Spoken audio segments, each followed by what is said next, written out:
Chapter 81. 81. First Flight. Red filled the chamber. All projections and controls turned red. The others quickly turned to Zion as he checked the device. He pressed on the alarm, and the projections of Darkseid shifted to show the feed of the solar system. The 7 planets orbiting the sun, initially without anomaly, suddenly shifted at the presence of a massive gravitational force. A planet made entirely of metal, its surface covered in megastructures, appeared at the edge of the solar system, pushing forward at incredible speed. The system quickly calculated its course, pointing directly at Earth. Zion quickly initiated his defenses. A massive shield formed around Earth, its blue tinge vaporizing the space trash that humanity had left behind. Mars began to morph, resembling a spaceship with a massive cannon. The red and green natural surface sank into the ship, vanishing from sight. Zion then sent a signal to the incoming planet. "This is Sol. You are entering international territory. Reveal your purpose." An answer was quickly received. "No man escapes the manhunters." "Seems like we've got a space battle on our hands," Zion grinned like a child, excited. "Why?" Flash questioned Zion's reasoning. "Manhunters are sentient androids hellbent on erasing all organic life in the universe," Hal answered. "Green Lanterns have been fighting them for years." "They are also the mistake of the own Guardians," Zion added with glee. He loved trash-talking. Sometimes, in their high intellect, they decided to create emotionless robots with the sole goal of ending crime. And the robots decided, hey, the only reason there is crime is that people get emotional, and all emotions come from organic life. We'll just end them to end crime. I mean, I can't say it's wrong since the logic is accurate. But ending civilizations never goes easy. Now they are nothing more than killing machines. That was the end of the history lesson, leaving the others to take it in silence. Zion silently sipped his soda as he watched the Boit, the home planet of the Manhunters, cross Neptune. His scanner showed many hostiles floating out of the planet. "Since we are entering battle, I think I will give you your early Christmas presents," Zion spoke as he got up and walked to the wall behind him. The others looked at him with a mix of curiosity and bafflement. Zion turned to give them a smirk as he tapped the wall, making it retract to reveal a hidden chamber. The retracted wall displayed various armors and weapons. The room had many weapons in variety, from swords to bows. The armors also matched the themes of the Leaguers, from Batman-themed hyper-armor to Kryptonian battle armor, even Flash's thin spandex. Zion turned to the others. "This is your armory. It's present in all places across the base. You just need to tap the wall, and it will open. Change into your new armors, especially you, Flash. You can't run in zero gravity yet." "Yet?" Flash asked, baffled. Zion just gave him a mysterious smile. "I can run in space?" Flash turned to Batman. Batman just turned and walked away, prompting Flash to turn to Superman. "We are still learning about our capabilities," Superman shrugged as he moved to check the armor he had only seen in data files from Krypton. Flash moved to his new suit, which was red with silver lightning. The material was thinner than he expected and shiny. He reached out to touch the lightning. But unexpectedly, at contact, the lightning sparked, activating the suit. The silver lining glowed before it liquefied and jumped onto Flash. Flash began to panic, trying to remove it without damaging the suit. "Zion, what's happening?" Zion just shrugged. "Nanites." Flash stilled, watching the liquid weave into his suit. His old suit dissolved while the new one replaced it. Once he stilled, the new suit instantly replaced his old one, hardening into metallic armor around his torso and arms. The suit looked heavy, yet Barry could hardly tell he was wearing anything. At his chest was a white glowing lightning bolt, exuding a mysterious aura. A display promptly appeared, revealing the suit's capabilities. "Wow!" Flash looked amazed as he read the list. Zion turned to Diana, taking something out of his inventory. A sword that attracted everyone's attention the moment it appeared.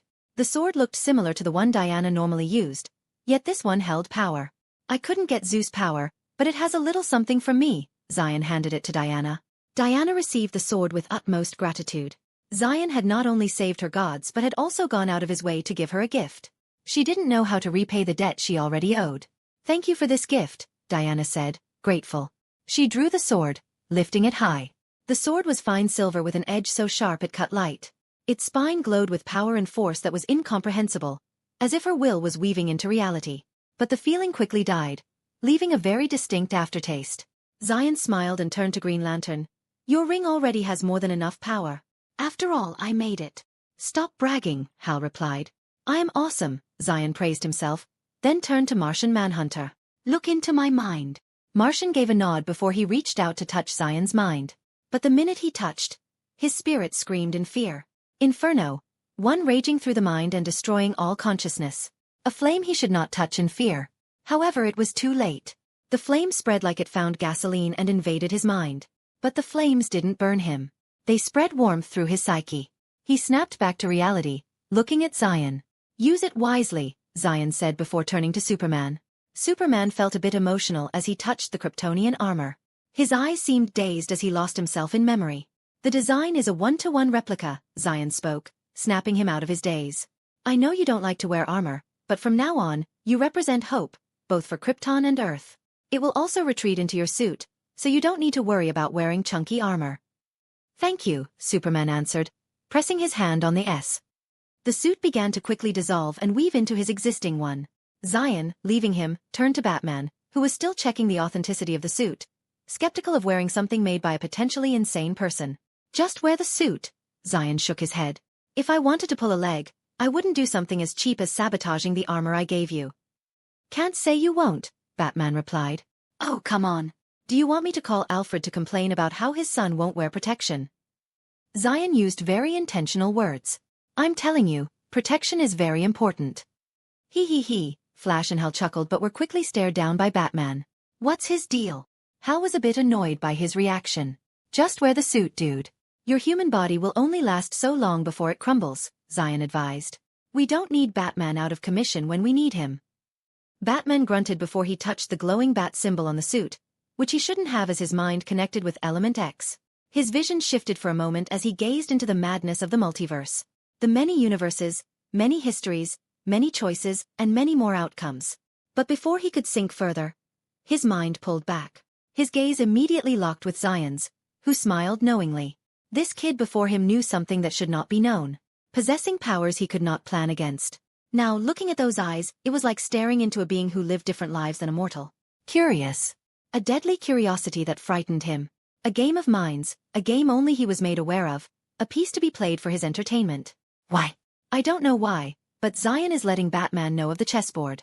That he is just a piece so insignificant in the grand scheme of things. This is also the reason Batman knows of Zion's abnormality. So, how would a paranoid Batman, who makes contingency plans for everything, respond to Zion? Someone who clearly outclasses him. Let's leave, Zion snapped, his gaze returning to that of an excited teenagers. The Leaguers were ready in their new suits, even Batman. His gadgets were untouched as his belt remained on his hip, but his suit was leagues above what he had before. Let's roll out. You all have a battle to fight. Zion's suit changed, his helmet covered his face, and his hair waved like flames. His digital visage displayed his happiness as the door opened to a hallway. What do you mean, our fight? Hal questioned, following Zion. Are you going to ditch the hard fight to us and sit back? Yes, Zion answered. You guys are the Justice League, and I am not your member. You all are a separate organization and are not under my or any other authority's control. Why do things this way? Superman asked.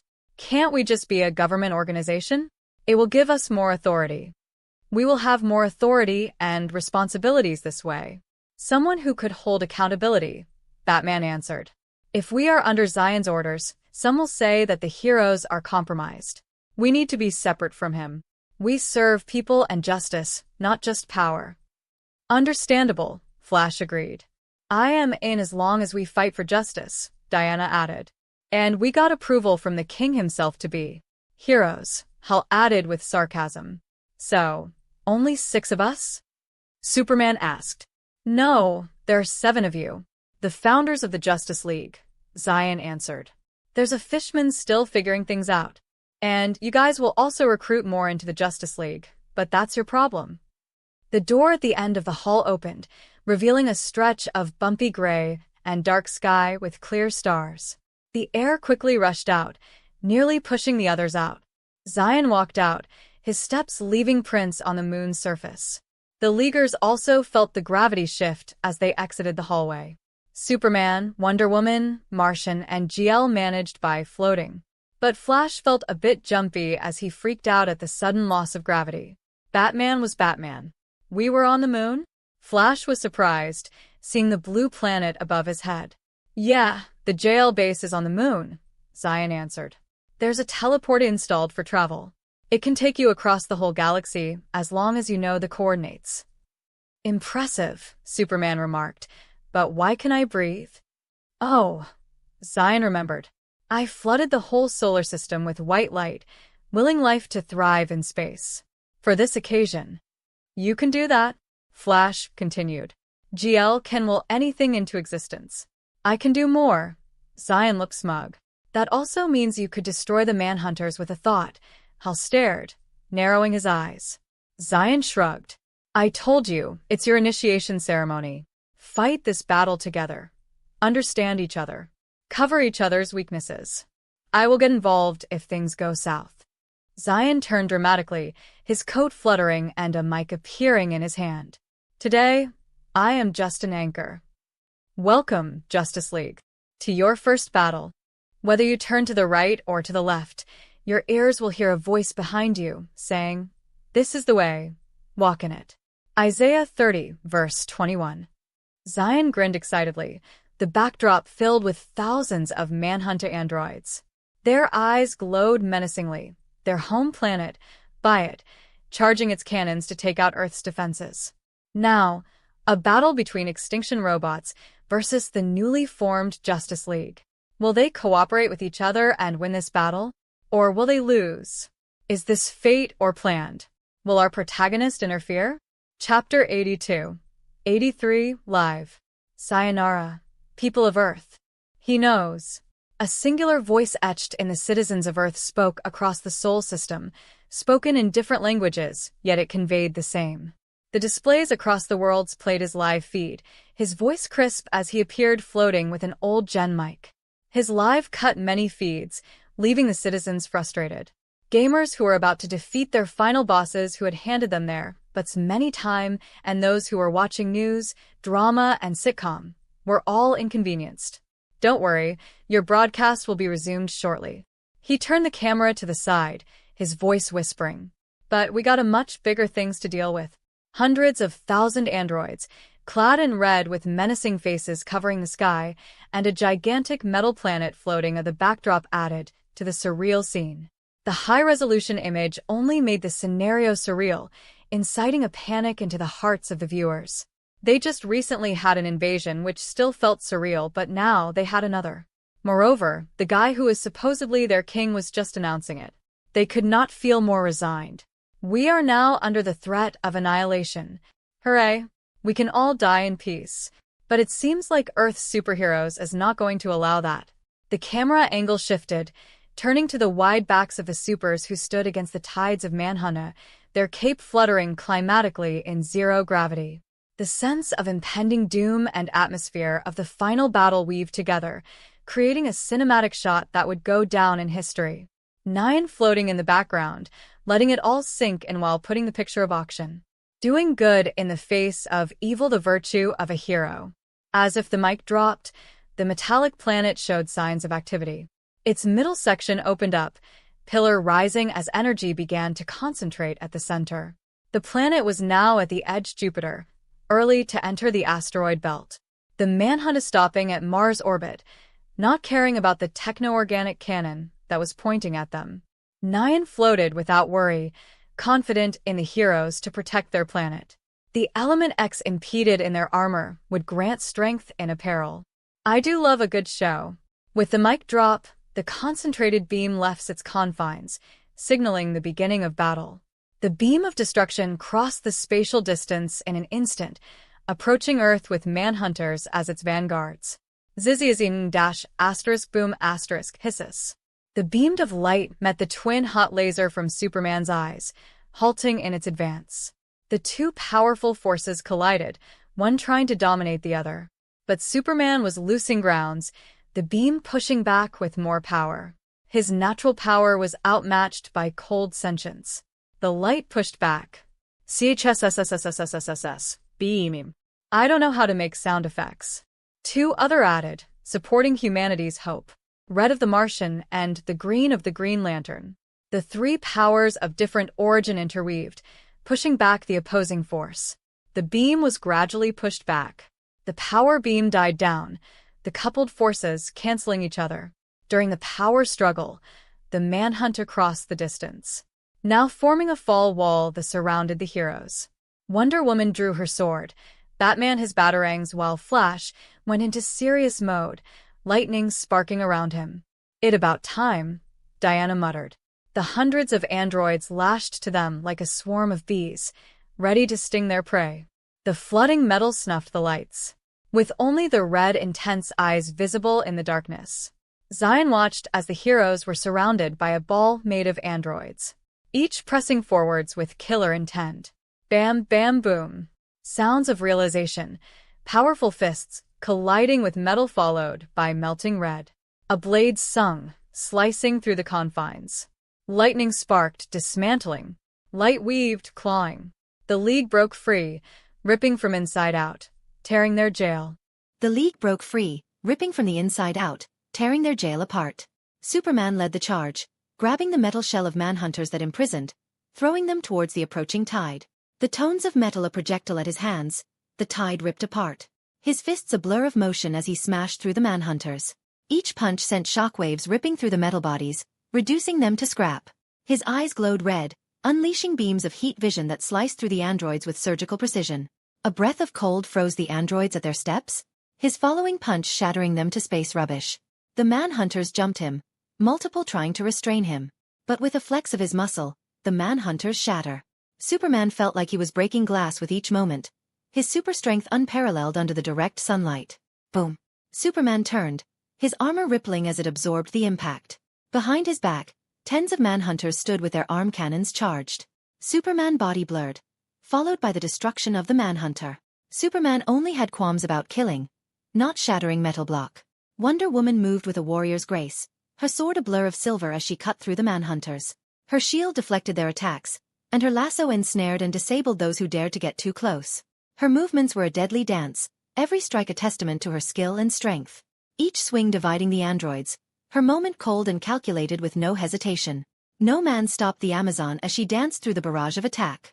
The manhunter tired to overpower her with number, resulting in them getting slices in half. Diana could help but admire the new sword in her hands.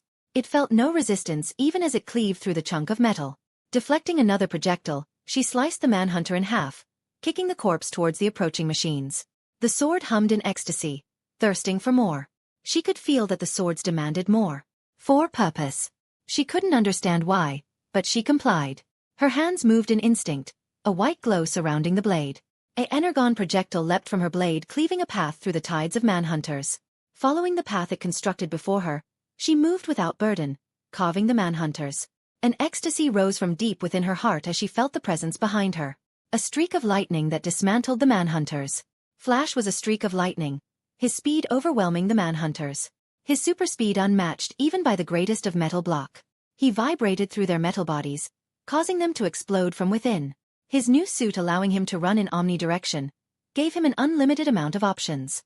Zigzagging through the multitude of machines in seconds, his rapid strikes left trails of electric energy, causing short circuit. He followed behind Wonder Woman as she carved through the tides of manhunter, taking out the rest that were aiming for her back. Changing directions, he darted around his teammates, providing support where needed and taking down threats before they could react. The AI in his suit optimized his path, making so he could attack and defend, always a step ahead of a barrage. If any could hit him. The glow of lightning spread throughout the battlefield. No manhunter could hunt the fastest man alive. Green Lantern's constructs added another layer of defense and offense. Giant green fists smashed through ranks of androids, flinging them into the outer space. His power rings pulsing with more will than he had ever had. His constructs more durable and his will more clear. He willed many weapons, from missiles to swords, chucking them towards the tides of manhunters. His constructs rippled as they collided with manhunters' lasers, for the first time not crumbling before the united assault. His shield protected from the projectiles while launched an assault of them. Conjuring a giant bat, he took a swing clearing the tide. Plunging in as he smashed through, clearing an area, only for it to be flooded with another tide of manhunters, blocking his path. The Martian manhunter phased through the manhunters, his intangible form allowing him to bypass their defenses. He solidified only to deliver devastating blows, his shape-shifting abilities giving him an edge. Taking a ghost-like form, swimming through attacks, dodging blows in impossible angles as he dived through the midst of manhunter. His telekinesis ripped the manhunters from the inside out, his enhances strength allowing him to rip the opponents to shreds. His Martian vision cut through the metal at surgical precision. He fought with ruthless efficiency, using his shapeshifting to kill many in one go. His forms loose and incomprehensible like eldritch horror. Flames rising from his telekinetic attack, melting the iron blocks. The flames no longer cause chaos in the Martian's mind, giving only warmth and peace, allowing him to access his full potential.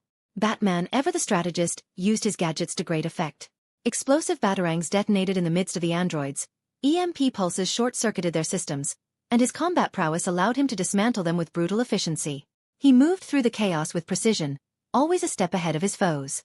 His new suit allowed him to keep up with the never-tiring machines, outpowering them with ease as his pre-installed weapons making him more deadly. But Batman was not concentrated on the fights. He was observing the Manhunter as he systemically disarmed them, watching as they slowly mended back together, even using other Manhunter parts to gain back form. These machines had not qualm about morality as they stitched themselves from their brotharen and rose to fight again. If the battle progressed in a similar fashion, they would be too tired to put a stop to this invasion. He turned to Zion, his eyes scanning the guy who was floating carelessly like a trash in space. He could tell that he had no though of intervening. He quickly moved using his data extractor to analyze data from the hive. The installed AI easily scurried through the firewalls of the android, extracting the layout of Boyd. As the battle raged on, the League seamlessly began to work together, turning the tides. The Manhunter relentless attack was met with an equal force. The Manhunters, relentless and numerous, started to falter under the onslaught, even as they regenerated. The heroes fought with everything they had, their determination unwavering. Nyan watched as he drifted carelessly, no Manhunter ever even coming near him, their sensor only registering him as unwanted objective.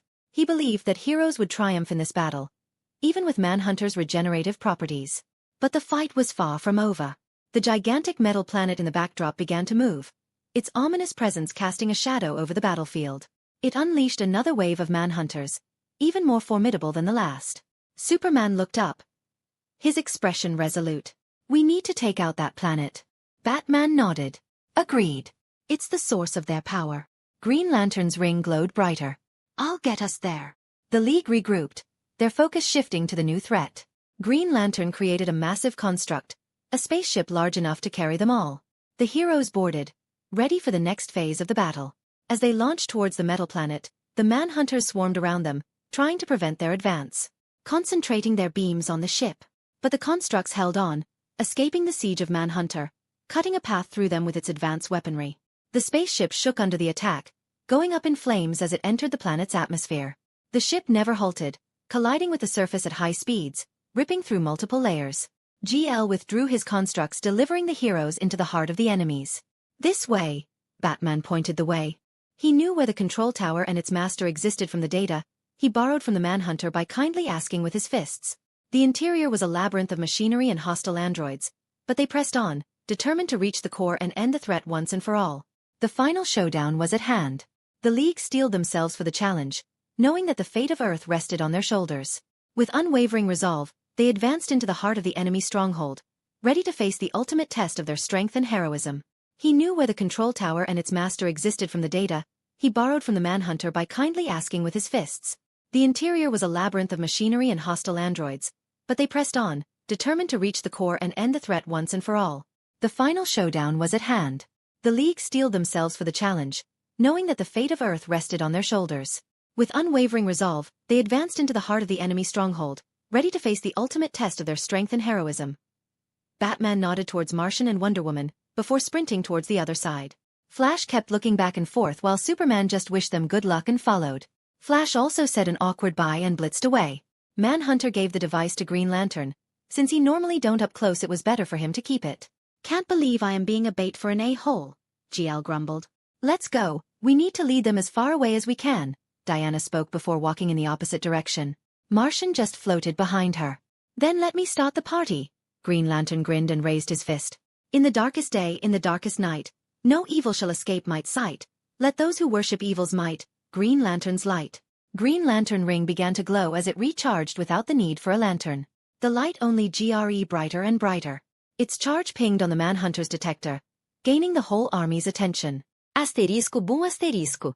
What followed was an explosion that shook the whole megastructure, the tremor traveling deep into the core. "Will they be okay?" Flash questioned, running beside Batman and Superman. "They are more than capable of taking care of themselves," Our mission is to take control of the central tower. Batman answered. He just hoped that the enemy would not have figured out their plan. He need the others to buy as much of time as they could. Have these balls, Green Lantern shouted as he dropped 2 huge balls on the androids, turning them to paste as he rolled them around. Ha! Diana shouted as she swung her new swords, sending arc of energy that cleaved through multiple enemies. Manhunter followed up by turning into a giant salamander with crimson skin and breathing fire onto his enemies, melting them together.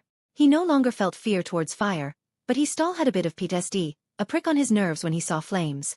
But he was now able to use flames in his attacks for some weird reason he didn't want to question. This form was also attached with the memories Zion had given. He couldn't turn into a Hydra due to limited space.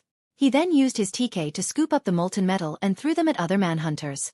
He also used his smooth and flexible body to dive through manhunters, slaughtering them with his sharp claws. The androids jumped on him, but they got no hold on him. However, the amount of androids piling up near them increased with each second. Between GL smashing, Diana dividing them in 2 and Manhunter ripping them off, it was becoming a trash field. But as they piled, the small undamaged chunks of metal moved, connecting with others as they regenerated. A spark ignited, a static filled the air, electric arcs flew around the field. Instantly the whole field was turned into an electric death trap. The electrons flowed without care for not who it was. Argagah! Martian screamed as his form reverted to normal, an excruciating pain coursing through his veins. Martian gritted his teeth, forcing his TK to explode, leveling everything around him. The androids that were nothing but parts connected instantly disengaged, halting the excruciating pains. John, are you okay? Wonder Woman rushed to his side, unharmed in any way. The daughter of Zeus had shock resistance. Couldn't have expected that. While Green Lantern created a shield around them. His suit tanked the attack, leaving him unharmed. Yeah, John answered through gritted teeth, his body still feeling jumpy. They are adapting, Green Lantern remarked. No more jumping us or shooting with lasers. Diana turned to the shaking shield. All the androids around them were exploding as they stuck to the shield, cracking it. The concentrated explosion were about to crumble. Slowly but surely, the safe space would be gone. Open the shield when I say, Wonder Woman commanded. She sheathed her swords and crossed her arms. Her braces started to spark with power as the blessing from the Olympians took effect. Now! Diana shouted as she smashed the braces against each other. Boom. Here, Batman raised a hand, stopping. He then crouched down next to the wall, and used his finger cutter to cut the wall. The hole was big enough for them to see what was on the other side. On the other side was a room with many highly advanced mechanical parts moving together as one body to create new manhunters by the second. Many tubes filled with hold liquids flowed into the machines while a massive central power core sat at the center. The room looked like it was pulled out from Terminator Dawn of Stars. Just made it up. It had the whole "This is the Genesis chamber, all the killer robots." And at the center was a manhunter. Bigger than any other. A yellow glow radiated of his shell as he sat monitoring the birth of the manhunters. It's the High Master, Batman stated. What are we gonna do? Flash questioned. We need to take him down, Superman answered straight. No, we need his core to take control of the manhunters, Batman stopped. Just break his limbs. Superman didn't wait and punched the wall, destroying it in an instant. The High Master turned to the sound, only to meet a fist that threw him off the throne. The High Master collided with the wall behind, denting it in his figure. Yet again, before he could react, Superman pulled his out of the wall and threw him down. The High Master didn't have time to react as Superman began to pummel him a new one. Superman punch held back no power as it dented the Promethean plating. The High Master quickly opted for his backup as he flooded the deck with manhunters. Ha, ha. You think we bought them enough time? Hal breathed raggedly as he wiped the blood of his face. Surrounding them was piles on piles of destroyed manhunters, smashed beyond recognition. And the rest of the team was not better in condition. They both were ragged from all the attacks the manhunters threw at them. From concentrated laser to suicide bombing. They kept adapting to target their weakness, while throwing all their manpower to drain them. I hope we did, Diana answered. But the fight is no over, Manhunter spoke as he looked up at the sky filled with manhunters. Hundreds of thousands swarming around them, their cannons pointed at them. The eyes of the manhunter felt intense as they stared them down. Should I help? A voice asked without a care. But before they could answer, the androids stopped their charge before instantly flying away. Chapter 84. 85, Finale. The scene was apocalyptic. Beneath the sky of Boit, the home planet of the manhunters, the landscape was a nightmarish expanse of metal and ruin. Towers of cold steel pierced the heavens. Rivers of molten metal flowed like blood through the veins of the planet, and the air was thick with the acrid scent of burning circuits. The ground trembled with the relentless march of thousands of manhunters, their eyes glowing a malevolent red as they converged on the assembler, a massive structure, the heart of Boyd, where the planet's most lethal creations were birthed. The manhunters swarmed the assembler like a hive of mechanical wasps, their numbers overwhelming, a ceaseless tide of death and destruction.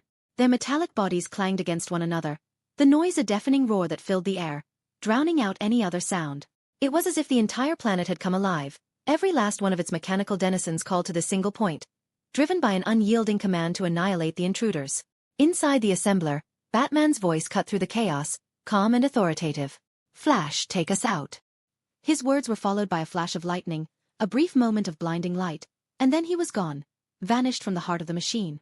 Outside, on the planet's surface, Batman reappeared, surrounded by towering spires that jutted from the ground like the teeth of a monstrous beast. The sky above turned sickly shade of red, reflecting the rage of the planet itself. He scanned the area quickly, his sharp eyes catching sight of a display flickering to life, showing the locations of his allies. "Flash, find the others." In the blink of an eye, Flash was gone again, his speed a streak of lightning against the dark backdrop of Boyd. A moment later he returned, the others in tow, their faces set in grim determination. Above them, the manhunters floated, their weapons primed, but before they could strike, the ground beneath them shook with a thunderous boom. Superman burst from the ground, his form a blur of red and blue as he shot skyward, his hand gripping the collar of Highmaster, the leader of the manhunters. With a snarl, he hurled Highmaster to the ground, the impact shaking the very foundations of Boyd. "Batman!" Superman's voice was a growl of fury and urgency. Without hesitation, Batman moved, his form a shadow among shadows as he approached the fallen Highmaster. In his hand, the extractor, a device of dark purpose, glinted menacingly. With a swift motion, he plunged it into Highmaster's head, the device humming to life as it began its grim work. Around him, the others formed a protective circle, their eyes scanning the horizon as the manhunters closed in. The air crackled with energy as the machines aimed their cannons, the sound of charging weapons rising to a fever pitch. And then, all at once, the battle began. The sound of fire filled the air, a symphony of destruction as energy beams and explosive rounds tore through the night, illuminating the battlefield in flashes of blinding light. The heroes moved as one, their actions a blur of precision and power, each strike calculated, each move a step closer to victory, or to oblivion. As the extractor hummed and whirred, Batman's eyes narrowed in concentration. The data streamed before him, a complex web of information unraveling from Highmaster's mind. But then something was wrong. The stream halted, and the data flickered, empty. "There's nothing here," he muttered, his voice barely audible through the comms. He looked up, his eyes locking onto Highmaster's, who despite his battered form, began to smile, a twisted knowing grin. "You're too late, Batman," Highmaster sneered, his voice laced with arrogance. "The codex you seek, it was never here." Batman's mind raced. If the codex wasn't with Highmaster, then... "I've already won," Highmaster continued, his voice rising with a manic glee. "Boyd has already begun the final protocol." Suddenly, the ground beneath them rumbled violently, the tremors escalating into a full-blown quake. The towers around them swayed ominously, debris cascading from their heights as the planet itself seemed to groan in agony. Batman staggered, barely maintaining his footing as the ground buckled and cracked, splitting apart to reveal a massive chasm. From the depths of the planet, a colossal hand emerged, its surface a twisted amalgamation of metal and machinery, ancient and yet terrifyingly powerful.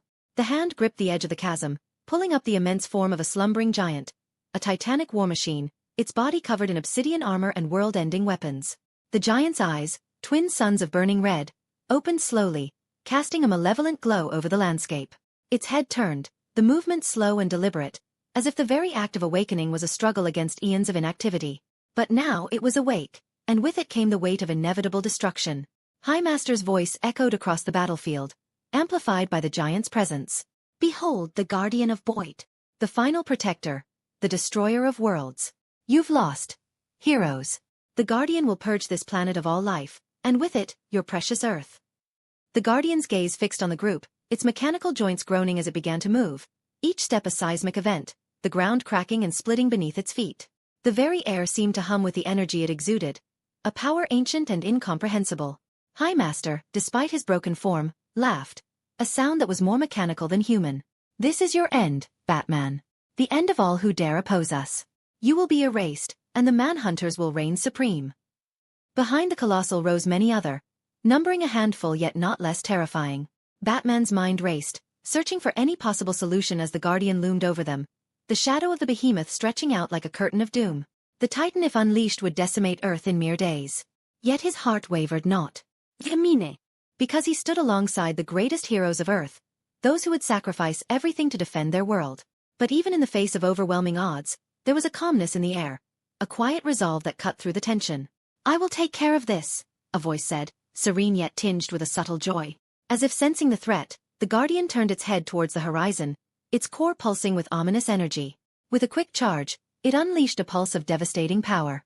The blast tore through the crimson sky, its path leaving destruction in its wake, culminating in a massive explosion on the horizon that birthed a mushroom cloud spanning kilometers. The shockwave rippled through the battlefield, nearly knocking Batman off his feet, a stark reminder of the Guardian's destructive potential. The ground shook again, this time with a rhythmic intensity, like the footsteps of something massive approaching. The Guardian, recognizing the danger, began charging its beam once more, this time with greater intensity. For 10 agonizing seconds, the air hummed with the buildup of power, the beam condensing into a focused stream of destruction. Batman's enhanced vision allowed him to track the unfolding battle even as he fought off the relentless manhunters. He watched as the colossal beam met its match in a red and white Titan, a figure of equal size and power. The Titan crossed its arms in front of it, blocking the beam with sheer force. Step by step, the Titan advanced, its feet digging into the metallic ground as it pushed forward against the overwhelming energy. As the Titan gained momentum, its movements became a blur, a hum of golden energy flaring against its crimson armor. Then, with a sudden surge, the Titan unleashed a burst of cosmic energy, cleaving through the Guardian's beam and carving a gaping hole in its massive torso. The Guardian, mortally wounded, staggered and collapsed, its towering form brought low by the Titan's relentless assault. But the battle was far from over. More Guardians, each armed with world-ending weapons, advanced from the horizon. The Red Titan did not hesitate. With twin cosmic blades, it sliced through the first 2 Guardians in an instant, their formidable armor offering no resistance. The Titan's aggression was unrelenting. It leaped to the next Guardian, driving its knee into the machine's face with brutal force. There was no pause in its onslaught. The Titan delivered a cosmic charged chop that cleaved the Guardian in 2, its massive form crumpling under the attack. Even as the broken machine fell, the Titan grabbed its corpse and hurled it at the advancing Guardians, using it as a weapon to clear a path. Without breaking stride, the Titan charged another Guardian, its hand plunging into the machine's chest. With a swift motion, it tore out the Guardian's core, the glowing heart of the machine crushed in its grasp. In the wake of the Titan's fury, the battlefield fell into a brief, uneasy silence. The once thought unstoppable machines were reduced to wreckage, their remains scattered across the metallic plains of Boit. But the battle was not yet won. More threats loomed on the horizon. The red and white Titan grinned as he charged, his steps making his advance. His massive body moved in an incomprehensible speed for his size, nearly blurring between moments like a speedster. The Titan moved with no hesitation, ripping and tearing the Guardians, enjoying the brutality as he ripped them limb from limbs, using their torn arms to break another. There was no morality in war against an androids. There was no blood to be bathed. The Leaguers watched in awe as the unstoppable machines met an immovable object, one that destroyed them in collision. Batman kept an eye on the Titan as he methodically tore the manhunters down, making sure that they would not regenerate. He analyzed the battle, the brute force exerted by the Titan, its unusually agile moments, its beginner-level martial arts. "Is the Titan?" Flash's voice filled with doubt. "It's Zion," Batman answered without a change in tone. He had already expected Zion involvement in this battle. He would not sit back on something he would call fun. But how does this even work? His body mass just... Flash left it unsaid. When transforming, the whole mass of the object should be conserved. It's the laws of physics. Yet Zion's small stature was taking the form of a Titan that were more than 10 times their height.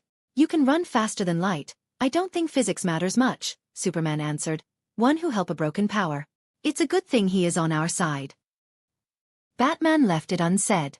On the Battle of the Giants, the event was closing in on the climax. The Guardians had fallen, leaving on that stood to the back alive. The Guardians had stood still as it observed Way Big rip its brethren out. Observing, calculating. Way Big stood tall, the broken core of a Guardian slipping from his grasp, his imposing figure casting a long shadow over the battlefield. The remnants of fallen machines lay scattered around him, yet his expression was one of calm confidence.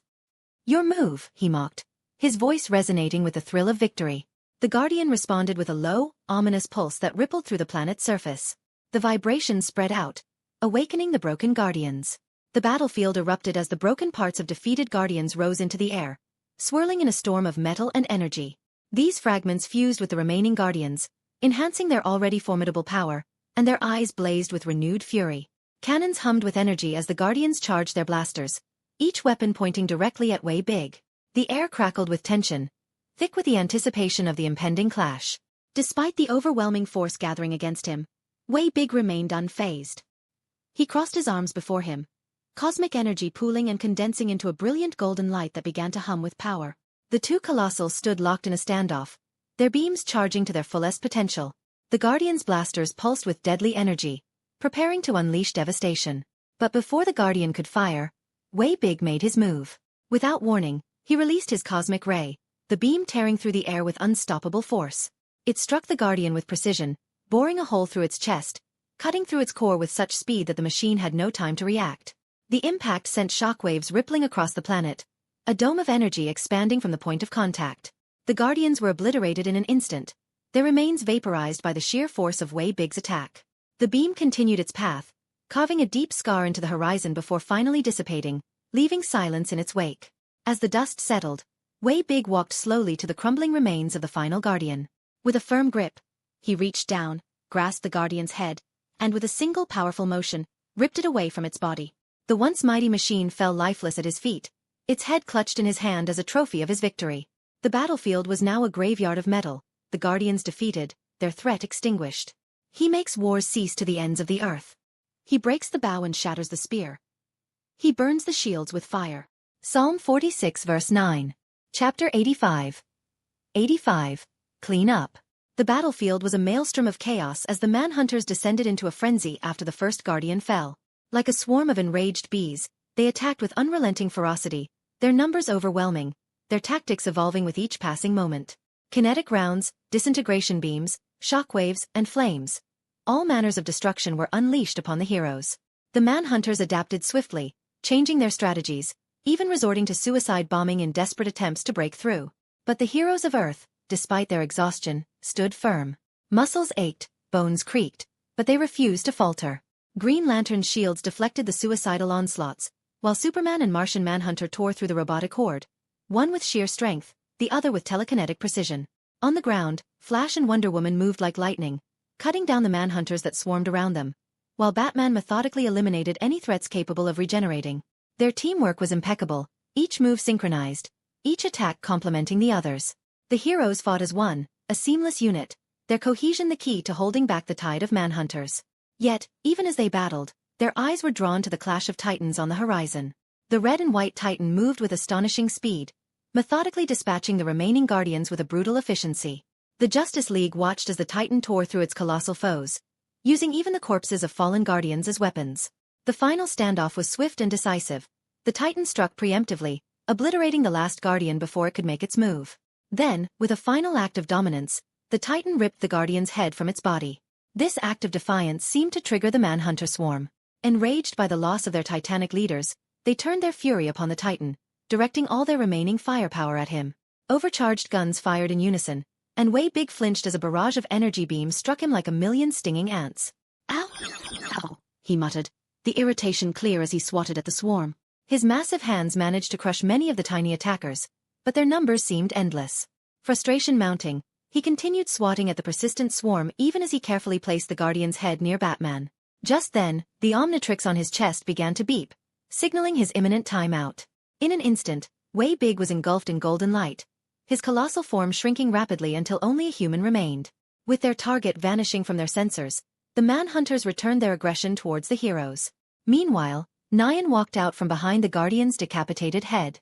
Batman's gaze shifted to Nyan, now standing beside the head. His eyes were full of questions, but Nyan remained unfazed. "Get to work," Nyan said, tapping the Guardian's head. With a swift motion, space itself seemed to fracture and swallow him, leaving Batman and the Justice League to deal with the aftermath. Nyan reappeared in the control tower, overlooking the planet Boit in the distance. The entire planet, Mars, a massive hyperspace aircraft, had its cannons primed, ready to fire at any moment. But for now, the threat had been neutralized, and the planet remained on standby. As Nyan observed the cleanup operation, he turned to another screen displaying a carefully edited recap of the battle. The footage showed the Justice League's struggle against the Manhunters, capturing moments of vulnerability before showcasing their eventual triumph. It was all orchestrated to present the League in a favorable light, ensuring their heroism was not just seen but celebrated. "How are things going?" Nyan asked, his voice calm as he addressed Zai. "The League is being received well by the civilians," Zai reported. "Though there are still some reservations, the overall sentiment is positive." "Good," Nyan replied. "Send in the cleanup crew. Let's put this mechanical planet to use." Nyan turned to a wall lined with an array of weapons, each meticulously arranged, from the classic to the cutting edge. His eyes scanned the selection before he methodically removed a pair of ion pistols, an SMG, and a shotgun powered by an atomic heart. As he equipped himself, the overcoat he wore began to shift, tightening into a more compact, tactical form while maintaining its distinctive style. The new weapons were sheathed and ready, but they were merely supplementary to his true power. With a focused thought, Nyan summoned the Spear of Destiny. The weapon materialized in his grasp, its black and white shaft cold and solid in his hands. The spear held a power that was unmatched, capable of channeling the entire spectrum of emotions. He swung it forward with practiced ease, slicing open a tear in the fabric of space itself. Stepping through the rift, Nyan bypassed the need for traditional travel, using the torn space to propel himself across the universe. In mere moments, he found himself in a distant star system within a forgotten galaxy, where a green star burned with an unusual intensity. Orbiting this star was a singular planet, its surface covered in blue and green, exuding an aura of habitability. But the planet did not interest him. Nyan's gaze remained fixed on the abnormal sun, the source of his mission. "You can't be here," a voice resonated from the planet. Nyan turned to see the planet's surface now bathed in green light, with the emblem of the Green Lantern Corps floating above it. Mogo, the sentient planet and a member of the Green Lanterns, had awakened. "Sorry, but I need what's inside the sun," Nyan replied, his tone matter-of-fact as he pointed towards the glowing star. "I cannot allow you to retrieve the object," Mogo's voice boomed, carrying the weight of the entire Green Lantern Corps. "Guardian." "Try me," Nyan interrupted, his voice laced with challenge as he raised the Spear of Destiny towards Mogo. The tension between them was palpable, the spear in Nyan's hand radiating a power far beyond Mogo's green ring. For a brief moment, it felt as if they were locked in a silent standoff, the universe itself holding its breath. Then, Mogo acted, unleashing a massive blast of green energy from its surface, a beam that could easily obliterate planets. The force of the attack was immense, but Nyan remained still, his spear held firmly in front of him. As the beam approached, the spear sliced through it effortlessly, dividing the energy in two. The beam passed harmlessly around Nyan, leaving him unharmed, his cape fluttering in the aftermath. The blast dissipated, and Mogo, undeterred, observed Nyan with a cautious gaze. The sentient planet had witnessed countless battles, but this one was different. "Peace out," Nyan said with a smirk before launching himself toward the star at blinding speed, the Spear of Destiny cutting through the void as he flew straight for his target. Mogo's surface ignited with a fierce emerald glow as it unleashed a torrent of energy towards Zion, but Zion was prepared. With agility that belied his size and power, he weaved through the laser barrage at incredible speed, each movement precise and calculated. Mogo, desperate to halt his advance, constructed vast, intricate walls and veins of energy, barriers meant to trap and crush any intruder. But Zion's response was swift and decisive. A mere swing of the Spear of Destiny cleaved through Mogo's constructs as though they were paper. The combined power of the spectrum within the spear was unmatched, rendering Mogo's defenses futile. Each strike of the spear shattered the green energy with ease, as Zion carved a path towards his goal. Nothing could stop him from his goal. Zion reached the edge of the green sun without hesitation, and with a powerful thrust, he plunged into its fiery depths. The intense heat and blinding light of the star would have incinerated most beings, but Zion's visor protected his vision, while his indomitable will kept him focused. He descended deeper into the sun, the layers of plasma and searing energy swirling around him like a living entity. As he delved further, the heat became unbearable to any lesser being, but Zion remained unaffected, driven by the singular purpose of his mission. He pushed onward deeper and deeper, until he broke through into a molten sea of boiling lava at the sun's core. The atmosphere around him was suffocating, the air thick with the energy of the green sun. Zion's senses were bombarded by the overwhelming concentration of mana, the sheer volume of power in this place enough to stagger even the strongest of minds. The lava roiled and churned, a violent sea of energy, each wave pulsing with unimaginable force. Zion paused, letting his senses adjust to the intense environment. The mana here was unlike anything he had ever encountered. Vast, ancient, and impossibly dense. It was as if the very essence of the sun had been infused with the power of the universe itself. He closed his eyes, focusing on the task at hand. Amidst the chaotic energy, he began to sift through the layers of mana, searching for the specific concentration that would lead him to his true objective. The spear in his hand thrummed with power, resonating with the energies around him, guiding him deeper into the heart of the sun. Zion knew that somewhere within this molten sea lay the star heart, the object he had come so far to retrieve. And he would not leave without it. As Zion plunged deeper into the star's core, the Omnitrix flashed, transforming him into an anodite, a being of pure mana energy. His senses expanded exponentially. The mana around him instantly absorbed into his essence. His flaming purple hair blazed even brighter, fed by the infinite power of the sun's mana, a force so immense it could make even the strongest celestial beings bow in submission. The star was saturated with mana, almost overwhelming in its intensity, but the star heart remained elusive. The mana was everywhere, making it difficult to pinpoint the orb of cosmic power he sought. Undeterred, Zion pressed forward, delving into the very heart of the sun, where gravity was so strong that escape was nearly impossible. There, at the center of this immense gravitational well, he found the star heart, an orb pulsating with untamed cosmic energy, trapped in its fiery prison. Zion reached out and seized the star heart, its power thrumming through him as he hovered within the core, not fully departing from its grip. He could feel the orb's sentience, a powerful will that had endured countless millennia of imprisonment. "Oi, stop hiding and come out," Zion commanded, his purple mana extending like tendrils, asserting his will over the chaotic energy around him. His influence permeated the area, but he could sense resistance from the star heart. It was strong, but he was stronger.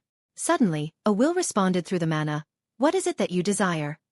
"Star heart," Zion replied, his voice firm. "Come with me." "Reason." Zion grinned, speaking with blunt honesty. "Got a kid to adopt and I need mana to open an easy magic portal to deliver the adoption papers. Things will be easier with you in my hands."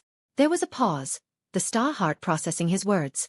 "If you come with me," Zion continued, his tone persuasive, "we could literally go on an adventure across the universe. It's better than being stuck here, don't you think?" Another silence followed, the star heart contemplating his offer. Sensing hesitation, Zion sighed and summoned the life entity, a short, white guardian with immense power. She materialized next to him, her presence calming yet powerful. "Can you persuade her?" Zion asked, a hint of frustration in his voice. "Isn't that your job?" "I agree to help in dire situations, not in gaining more power," she replied, her tone slightly amused. Zion shook his head, slightly exasperated. "Just help me here. I need to deliver adoption papers to a devil." The life entity regarded him for a moment before connecting her consciousness with the sentience of the star heart. The two powerful beings communicated in silence for what felt like an eternity, but was only moments. Finally the life entity spoke. "She will help." Zion watched as the mana around his condensed into the star heart, its orb-like structure melting away and revealing itself. A spiky, crystalline object floated above, glowing with a brilliant green light. The star heart was like a crystalline spiked star, pulsing with energy. As it emerged, it began to morph, taking on a female form similar to Zion's anodite shape, but with a green hue. The star now floated in her chest like a heart. "I will help," she declared. "But I desire freedom." Zion nodded, extending his hand towards the star. The star heart hovered above his palm for a moment before he directed it into the hilt of the Spear of Destiny. The star shrunk as it was confined and locked within the spear, joining two other unstoppable forces already housed within. With the Spear of Destiny now augmented, Zion could feel its immense power, a convergence of cosmic energies that transcended space and time. Also the anger permeating from the star heat. Its years of imprison had made it bitter and resentful. He would deal with it later. "It's time for a hell dive," Zion muttered, beginning to spin the spear at incredible speeds. He chanted the ancient incantations, drawing on the raw power of the star heart.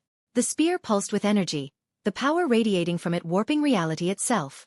With a final decisive slash, Zion tore open a rift, a gateway to the very depths of hell. The portal yawned open before him, its edges crackling with dark energy. "Even though I walk through the valley of the shadow of death, I will fear no evil, for thou art with me." Without hesitation, Zion leaped into the abyss. Chapter 86. 86. Hell. The war with the Manhunters ended with the Justice League's victory. With Batman extracting the core control matrix from the Guardian, he became the primary target for the Manhunters. He was only able to do so with the help of the other Leaguers. They kept the frenzied swarm from reaching him while the extraction was completed. With the control matrix, Batman was able to shut down the Manhunters, rendering them useless. "What do we do now?" Flash asked. "Do we wait for Nyan to send people?" "We return to base," Batman commented. "Leave a planet stranded in our solar system?" Superman might be the only one thinking here. "Zai is moving the planet," Batman answered, looking to the sky. A gigantic black ship with golden circuitry patterns flew towards them. It was Mars, the whole planet turned into a battleship weighing in at planetary mass. Normally, Constructing such a ship of this size and weight would cause it to collapse on itself due to its own gravity. But this ship was not exactly a ship. It's one big organism. It's like in the sci-fi movies, Flash commented. Can he build a Death Star? Hal questioned, causing all the faces to turn to him. What? A man needs entertainment. Moreover, a Death Star could be useful. Or weaponized against us, Batman pointed out coldly. I think we already have a Death Star, Superman added. That's Mars, Martian Manhunter answered. Seeing the ship approach, the others decided to move on from the subject of planet-smashing weapons. A tractor beam was shot from the ship, the force field slowly covering the planet. Seeing that the process had begun, Batman initiated the teleportation. A portal boomed them out of Boyd, transporting them all back to the base. They appeared back in the conference room, taking their seats. Where is Zion? Wonder Woman questioned, noticing that he was not present. With the establishment of the Justice League, his presence is no longer needed. He has left for a mission of his own. When will he return? Superman asked. Unknown. Where did he go? Batman followed. Classified. Who is to take care of Earth? Flash asked. Isn't he the king? Emperor. But yes, I will take care of the controls until his return. Can we trust you? Batman questioned. No. Trust is built on an explicit understanding of parties' desires and nature. You can't comprehend a strand of my thought process. Did he just call us dumb? Green Lantern questioned, baffled. I mean, he is a highly advanced AI, Flash answered, understanding the amount of work it would take to build an AI of Zai's caliber. Then how can we be sure that he will not just become another Manhunter? Green Lantern inquired, annoyed. We trust Zion, Wonder Woman answered. With the amount of power he holds, it would not take an elaborate plan to enslave Earth's population. Others remained silent at Wonder Woman's words. Except for two, the others only knew of his transformations. They did not know about the cosmic force he wielded. There is nothing to fear. I am restrained to be in the metaverse, to never gain physical form. Zion has also placed many protocols to wipe me in the event of compromise. Good, Batman commented. What do you plan to do with Boyd? Boyd is an opportunity for Earth to develop its technology. A group of scientists and engineers will be selected to study it. That's a good thing, right? Flash questioned. Unsure. Nope, Green Lantern answered. What do you think the governments would do if they gained access to Boyd? Weapons and war, Batman answered his sarcastic question. Superman, Martian Manhunter, and Wonder Woman nodded in agreement. With the number of weapons present on Boyd, even the slightest misdirection could result in the death of countless people. That's why only some of the trusted minds would be allowed to step foot on Boyd. However, without my assistance, it would take them more than a decade to crack it. On that topic, how is Luthor? Superman asked, remembering his old friend. He is working. Lex working. Superman was baffled. Lex was not someone who would work under anyone, especially his captors. Zion promised him a weapon that could take Superman down. God, Superman covered his face with his hand. Is he really going to? Flash asked. Yes. A promise is to be kept. What kind and why? Batman inquired. The weapon has not been drafted. The reasoning behind this is similar to revealing your identity to the Joker. The show ends if the trick is revealed. If Superman is gone, he himself would bring him back. It's a perpetual cycle. Hey, Superman sighed hard. Let's move on. What are we to do now that the Manhunters are defeated? The decision is yours. I shall not interfere henceforth. With that, Zai retrieved his presence from the watchtower. A basic AI would handle the processes of the facility from this point on. He had higher responsibilities than managing a team of heroes. The Leaguers turned, looking to each other for direction. Batman was the one to respond by standing up. I will take my leave. My city needs me, Batman spoke before he was boomed out. Then we all return to our own work, Green Lantern said as he stood up. Should we share our numbers? Flash asked. Don't worry, when it's time, we will meet again, Martian Manhunter answered. It was good seeing you all, Superman said his farewells. May the gods protect you, Wonder Woman said her goodbye. Each of them was boomed back to where they were taken from, to their normal lives with heroics and fighting supers. But from today on, they are not alone in this fight. They've got friends they can ask for help from. Kara's movements were like a dance, refined and graceful. She flowed smoothly through the group of people, weaving without a shake in her steps. Her hand held a tray full of beer and snacks. The liquid in her glass didn't move as she danced through the crowd, arriving at the table and placing the cups with a click. "Would you like anything else?" she asked in a neutral tone with a stone face. "Ah, a buzzkill," one of the drunkards groaned, seeing Kara's uninviting expression. "We don't need anything," the drunkard's friend was mindful enough to answer. "Why not smile with that cute face of yours?" one of the drunkards from another table shouted before another man jumped in to close his mouth. Kara didn't listen to the banter behind her and left the table to bring in the bill. She also attended to the other customers and took their bills before walking back to the counter. She placed the orders and carried the prepared dishes back to the tables. She was back to working at the restaurant, taking the night shift due to the lack of manpower. She also liked that she could be at ease here. After breaking a few bones really helped, and now people don't even mess with her. Her anger issues were also being soothed by being chewed out by the manager. Her name was Grace, and she was anything but graceful. She was a heavy-duty machine that would shoot you down with words. Kara was going through some serious character development. "Your shift's over, Kara," the manager shouted. "Leave on time. I can't pay you overtime." "Okay," Kara agreed as she walked back to the counter and made sure she hadn't left anything out before putting on her leather jacket and leaving. Unlike other waiters, Kara wore normal clothes. Her denim jeans and black t-shirt had never been smudged once. Kara left through the back door. Her breath immediately condensed as she stepped out. Tonight was especially cold. She looked up at the starry sky. It was clearer in Kansas than in Metropolis. Enjoying the cold wind and the silent night, she began her walk home. She traversed the empty road, flanked by empty fields. She could hear the crickets and the wild insects moving about. The life of the night was awakened today. As she traversed the silent scenery, her thoughts drifted to the battle with the manhunters from a week prior. Zion had not made an appearance since, which was abnormal due to his persistence in contacting her once in a while. Kal-El informed her of his absence due to a mission that no one knew about except Zai, who refused to answer her. His absence only caused her to worry. Zion was someone she could consider chaotic neutral. He did care for justice, but his methods were very unorthodox. Even the way he ruled with the slow changes in economy and law, she could tell the small changes in the people ever so slightly. Era. Ka. R.A. Kara. Kara. Kara snapped towards the sound, her eyes sharp as she scanned for the originator. Yet all she could see were the empty farmlands and nothing else. Yet the atmosphere had changed. The sounds of insects were no more. Kara tensed, ready for a fight. "Kara!" a voice screamed. A brilliant fire lit up in the night sky. A great flame swirled around the air as the land scorched. A portal, blazing in inferno, opened, spilling out a meteorite that crashed into the land below. Kara turned to the spatial tier, her eyes meeting the hundreds of horrendous creatures trying to crawl out. Her ears were filled with the wails of 1,000 souls, each screaming for redemption. A great demon stared back at her, its eyes filled with venomous luster, its lips curling into a sadistic smile. The demon moved forward, trying to claw its way out of the portal, yet before it could act, a massive beam of heat vision collided with it. Kara held nothing back as she blasted the demon with full force.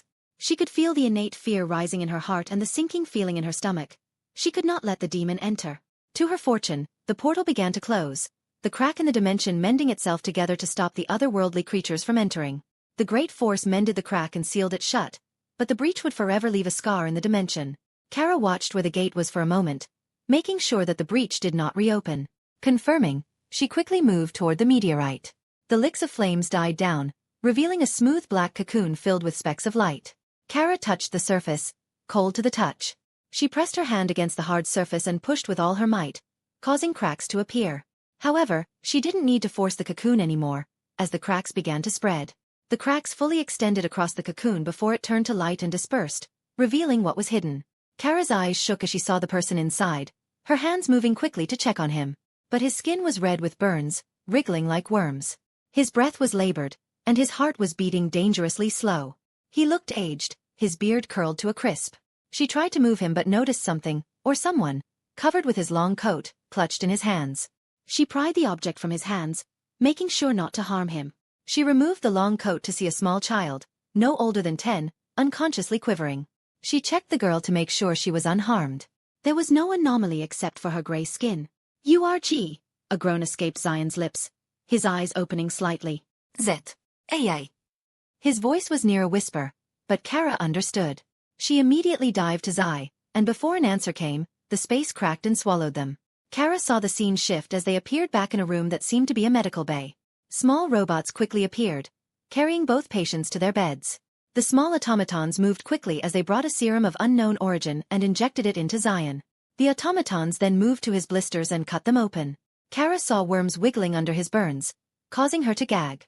The automatons quickly removed them with precision, making sure not to leave one behind. Zion groaned in pain throughout the surgery. The automatons then quickly stitched the wounds, and a biofield was generated to accelerate his healing. After a few minutes of waiting, Zion opened his eyes, turning his head to meet Kara's. A small smile appeared on his lips as he gave a weak wave. "Where the hell were you?" Kara questioned. "Hell," Zion answered. Chapter 87. 87. In Hell. Log entry. Day 1, Log 1. I have arrived at Hell, but on the hindsight, I might have messed up. Really messed up. It's hot as summer in here. Even with my suit's cooling system, I am sweating like crazy. The sticky feeling I get while moving my limbs is annoying me. This is hell, alright. It is made to annoy me to death. And I am stranded in a crimson desert that spans in all direction with no end in sight. All I can see is red sky and crimson sand. The very air here smells sulfur and ash, the stuffy feeling of malice oozing off the sand. It all giving me goosebumps. Hell. Freaking hell. I shouldn't have jumped without a thought. I can't believe I was rushing this, but I can't have Raven suffering any longer. She should have already enough character progression. I thought to use Hell as my crossroad to travel to Trigon's kingdom since it's one of the realm that connect to Hell. Yet again, my calculations have been wrong. Hell was made to torture the souls that enter it, dividing people by belief. Normally, the people of different belief would spit into their respective hell. But, I know all of them are very real, even through my faith is still one. I don't know how I broke the system, but it has thrown me somewhere I don't recognize. There are also no demons for me to ask direction. How in the hell does John Constantine come and go here? Oh wait, he makes deal with the devil on daily basis. It was my fault for not getting a demon navigator. I should have pulled Constantine with me here. But again, demons will try to kill us the moment they see his stupid face. God, what a pain. This is such a pain. I should just go Kratos and break the freaking map. But can't do that. If I do that, life and death would be swapped and people have no place to be condemned for their sins. Everything is so complicated. Log entry. Day 3, Log 12. I have been roaming this sandy desert for the last 3 days. Watch time. But I feel time flowing in different directions. One moment, it's accelerating forwards, other slow or in reverse. Time in hell had become complicated. I feel like I have walked for a month. Haven't come across any demons yet. I am still searching for a way out. The food supply in my storage would last me a year. But I don't know how much longer I can go. I can feel my body weakening with each passing moment. Hell is trying to keep me here. I need to find a way out of this hell. Log entry. Day 6, Log 45. I tried walking for another 3 days, but I have not found any exit. I am stranded and the temporal flow is a messy soup noodle. I am so annoyed now, but I got 2 liters of water filtered from my sweat and piss. I could consider it a good thing. I have stopped walking and now camping in one of the sand dunes. Since the sky is always red, I got no way of telling if it's night or not without my watch. I have been feeling more exhausted every day. My biomass reducing significantly. I don't plan on walking anymore. It is about time I thought of breaking free from this hell. But how the hell did I come here in the first place? My memories have become foggy. I remember jumping through a green portal, but how did I create it? Something is messing with my consciousness. Yet again, I have no power to stop it. I am just a human stranded in a freaking desert. Log entry. Day 10, Log 67. I have gone through my previous log. I know why I am in hell. But the problem is that I have no idea what my name is. I have lost most of my core memories. I don't even remember what I lost. So many hole that I have no way of filling it all up. I have also lost memories on how to operate the suit I am wearing. I feel like I am missing something that would get me out of this predicament. But I got no memory of how nor where. It's a good thing that the suit runs in auto, but why does this suit doesn't have any voice? This is hell. I am slowly losing myself while staying here for who knows how long. The supplies in my storage is already finished. How long have I been here? Log entry. Day 20, Log 256. The log have been keeping me sane, but are they? I feel disconnected from the voices. I tinkered with the database and found my name. Zion. That's my name. I feel like the ones before me were stupid to not see it. It's literally on the log registry. How can they be this stupid? Can't they do anything without whining about their detonating memories? Idiots. See me, I got no memories of what nor why, but I am keeping myself together. Even as I walk through the empty desert for hours on end. Even as my body is nothing but bones. Even as I feel real exhausted to the core. Moreover, My instincts tell me to never stop moving. I have been feeling that something is following me. Something akin to a hunt. It will pounce on me the moment it feels that I have noticed it. Log entry. Day 25, log 302. That thing that has been following me has been persistent. It has been following me for months on end now. Meanwhile, I am running out of the food capsules that have been kept for emergency. It tastes like the mix of all that you hate. But it is the only thing that keeps me on my feet. Log entry. Day 30, log 347. I am done running. For days I stopped counting. That stupid thing that's following me have not even attacked me. If it's going to follow me, it should have attacked. What the hell is its problem? Is it trying to tire me to death? If it is, it's going to freaking die before me. I had enough of this BS. I am about to kill it. This suit has weapons. Weapons that are strong enough to keep Superman at bay. However, who is Superman?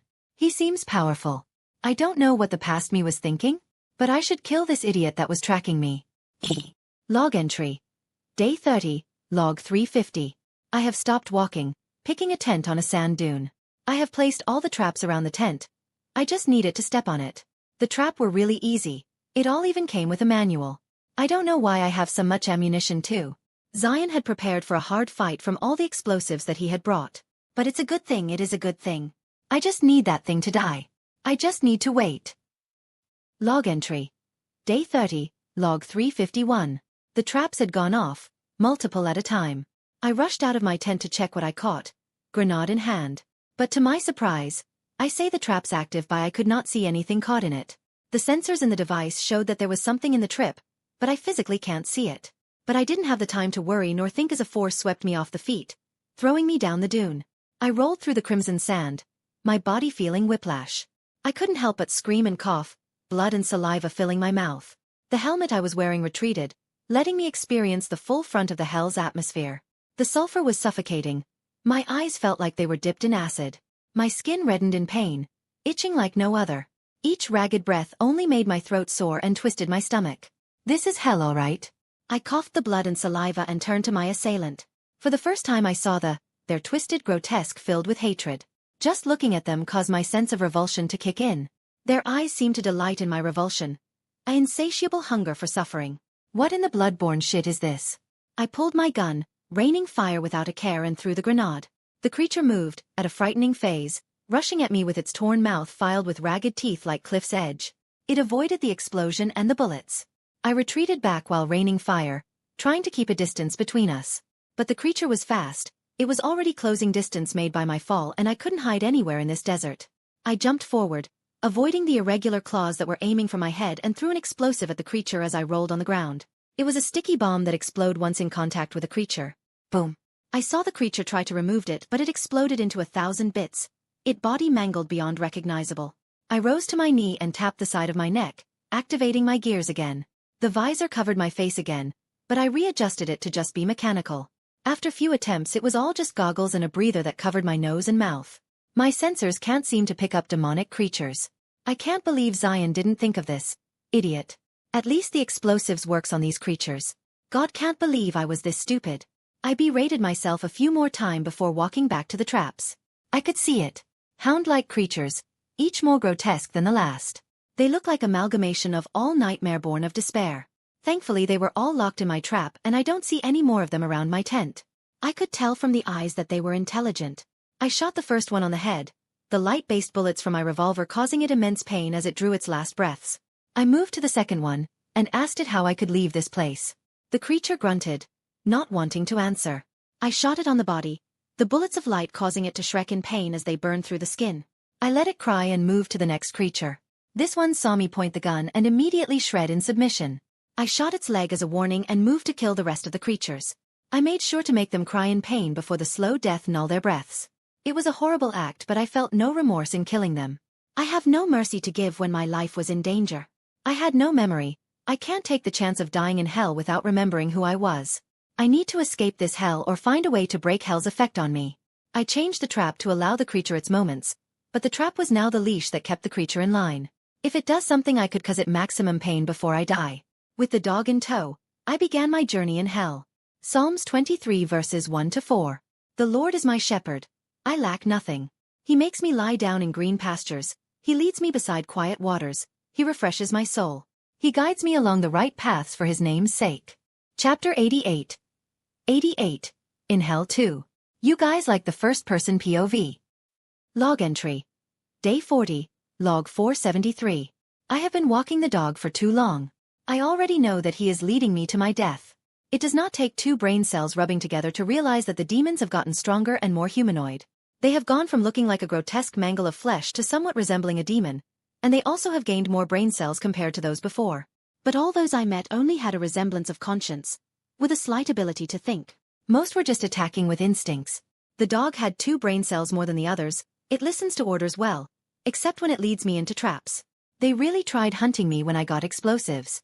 And this dog had gotten more like a dog from eating all the others. Of course, I feed it. I am not a demon. It's funny to say that in hell for some reason. I wonder if I will meet some good demons who are going to try to take my soul for guiding me out of this hell. But can they? Log entry. Day 41, log 499. I wasn't expecting to meet those demons I was talking about this soon. Good. Following that treacherous dog, I have arrived at what seems like a waypoint. A small city filled with demons of different sizes and shapes, looking like monsters from some Souls game. But what is a Souls game? I have zero idea, but it's in my knowledge for some reason. And my hand trembles every time I think about it. Whatever, I now need to find a way to sneak into the city and meet a higher-ranked demon. I don't think walking into the den of demons would be the best way. Maybe my old self should have brought that John guy. Now what do I do? Log entry. Day 41, log 501. Okay, the plan is to sneak in, find the more sentient demon, and ask it to guide me on how I can get my memories back. Once I get my memory back, I can plan the rest later. More information, more solutions. I have already deduced the plan. The suit has a stealth option. However, the problem is how much this stealth can work. The tech can't detect spiritual beings with sensors, especially in hell. How the hell did he not create tech that can detect spiritual beings? Or did he get lazy thinking he could just see them with his eyes? I bet all my shit that it was the latter. He probably thought that he was being slick, but he has now put me in a mess. Let's just hope that the stealth works. As long as the demons don't detect me, I should be fine. Let's hope that it works. Log entry. Day 41, log 502. It works, although a bit weirdly. Demons can't seem to see me, but when I cross them, they turn their eyes toward me. It's like they can sense my presence, but other senses don't detect me. Stealth is not the best of my forte. I have an itch to kill everyone I come across so I don't leave any witnesses. It's like an itch that can't quite be scratched. But I'm inside this shitty city. The demons are not acting like demons. Everyone is so chill on the streets. Very happy to be alive, I guess, in hell? Okay, I take that back. I just saw what was happening in the alleyway. Some demons torturing other smaller and weaker demons. All of them look like they eat chili with cheese topping and a side dish. Always angry. However, I decided not to interfere with all the ruckus. I am in stealth. I am a ninja who is walking in the middle of the fucking street. Hell is really just Gotham on its bad night. Huh? Another thought with no context. More thoughts without context are popping up now and then. My memories should be reaching for me. I will get them later. Now I need to find where the head of the city is. I jumped above buildings and ran on the rooftops toward that rising building in the center. I guess that should be where the head of this place is. Log entry. Day 41, log 503. I have found the guy who is leading this city. It is a skinny demon wearing pants, with glasses, and looking like he should be running a firm. Who in hell died and made him head? But if he is in this position, it means that he has the power to keep the other demons in check. I am not dumb enough to just reveal myself and demand answers. Yet for some reason I get the feeling that I would have done just that. What the hell was my old self thinking? Did he have a death wish? Is that why he jumped into hell? Is he suicidal? Now I don't want my memories back. Whatever, I need to make sure that everything will go right if I reveal myself. So, I turned on my suit's defenses. I don't know if the suit can handle spiritual attacks, but it should tank physical attacks. I revealed myself. Log entry. Day 41, log 504. Okay, things didn't go as planned. The guy didn't react with any aggression, or any reaction for that matter. When I asked him why, he answered that it was not the first time he had seen a human appearing in hell. He also mentioned that John Guy frequents more than he should and brings all kinds of trouble. The dude was chill. I didn't know demons were chill like that. Do you know how I can get my memories back? It's a side effect of entering hell without preparation. They will return when you are out of hell's influence. Okay, Then do you know how I can get out of hell's influence? It's easy, you just need to get out of hell. How do I get out? Just return like you came in. I don't know how, no memories. To get memories, you need to get out of hell's influence. How? Get out of hell. I can't. Then there are other ways. Other ways? Yes, a demon contract. Where do I get one? I can provide it for you. What's the price? Your soul. Okay. With that, I made a contract with the demon to sell my soul. He then did something and drew a spell circle in the air, pointing it at me. My suit put up a shield, but it just passed through and hit my body. A spell circle expanded around me, chains reaching from the darkness trying to chain my soul. The black, smoke-like chain reached to the depth of my soul, which feels like a bad idea, for the demon. The chain reached far and farther but never reached my soul. I could tell that it was being devoured by something. Even the demon looked shocked as he saw the spell drain of its color. You are soulless. Huh. How can an abomination like you without a soul enter hell? Don't be dumb, now give back my memories. I demanded as the demon degenerated into a mad mess. The veins on his body bulged as he turned red like a tomato. His figure twisted and grew in unequal proportions. He looked like a twisted abomination as he filled the space with his mass. Since you dare to scam me with a contract, I shall show you a world of pain and make you beg to be my toy. The mass of red kept talking, but his twisted vocal cords were not the best in conveying his emotions in words. I will ask another demon then since this guy doesn't want to talk. Whatever, dude, I am leaving. I said and turned away, leaving the twitching demon alone. But he didn't want to. He lifted his comically large hand and punched out. I, in reflex, crossed my arms. I felt the force of collision travel through my body, the suit glowing in resonance. The force that was traveling through my body disappeared, and the massive hand moved no further. I tilted my head, confused a bit. Did my suit just absorb the force? Threat detected. Shifting mode to combat. Wait, you're telling me you have a combat mode? Hey, answer me. The system is not auto? Freaking kidding me. But that's not the point I was focused on. The suit that looked like a coat was now getting tighter, neon gold flowing like veins through its fabric. The lines extended to my arms, the structure of the black sleeves changing to that of golden gauntlets while a golden circle with a cross appeared on my chest with many golden veins flowing through the rest of my suit. Okay, past Zion really did come prepared. He built the suit. Target. Demon. Shizzle. I didn't have the time to wonder as the sound of sizzling flesh and the cooking smell filled the room. I looked to the front to see the demon pull its hands back, its disfigured face still wearing glasses. It looked to be in very much pain and agony. How can you possess holy energy? The demon cried as he reeled in fear, but I could only be shocked. Holy energy? Did my suit function on holy energy? Damn, I did come prepared. Then, I reached into my coat and pulled out an item that was with many grenades. The iron cross, blessed by holy water, stolen from the church. I pointed the cross at the demon. The demon instantly scurried away from it as if it saw its worst enemy. Seeing this, I couldn't help but grin. Now you are under my control, demon. Answer my inquiries with nothing but truth, or I shall vanquish you to hell. I said proudly. Ha! But I am already in hell. I pushed the cross forward, frightening the man further.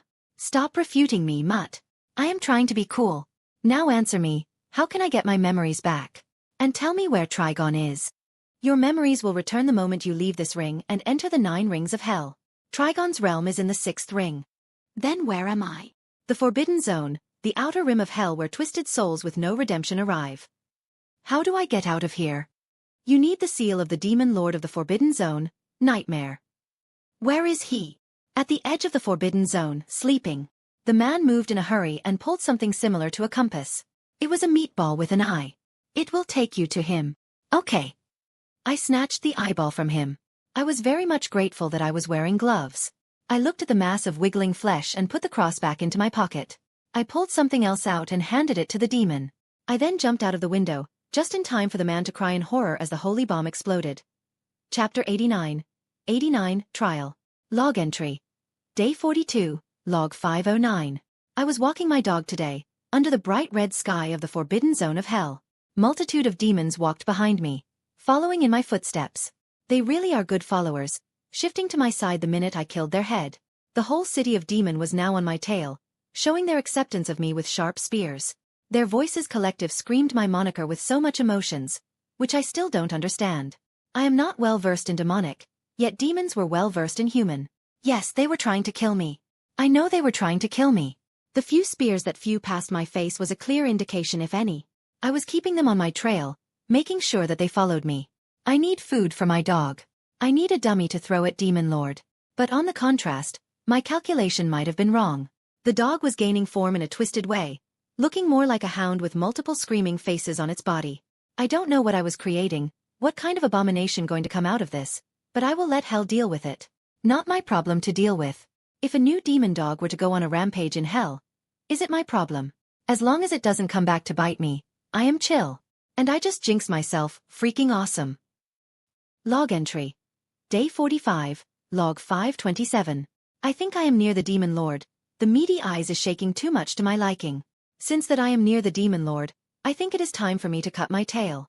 The dog was also hungry. With that thought, I planted most of my traps around me before I used the anti-gravity boots hover above the red sand and walked behind the sand dune, waiting. The suit had many other functions. With the combat mode unlocked, many other options showed themselves to me.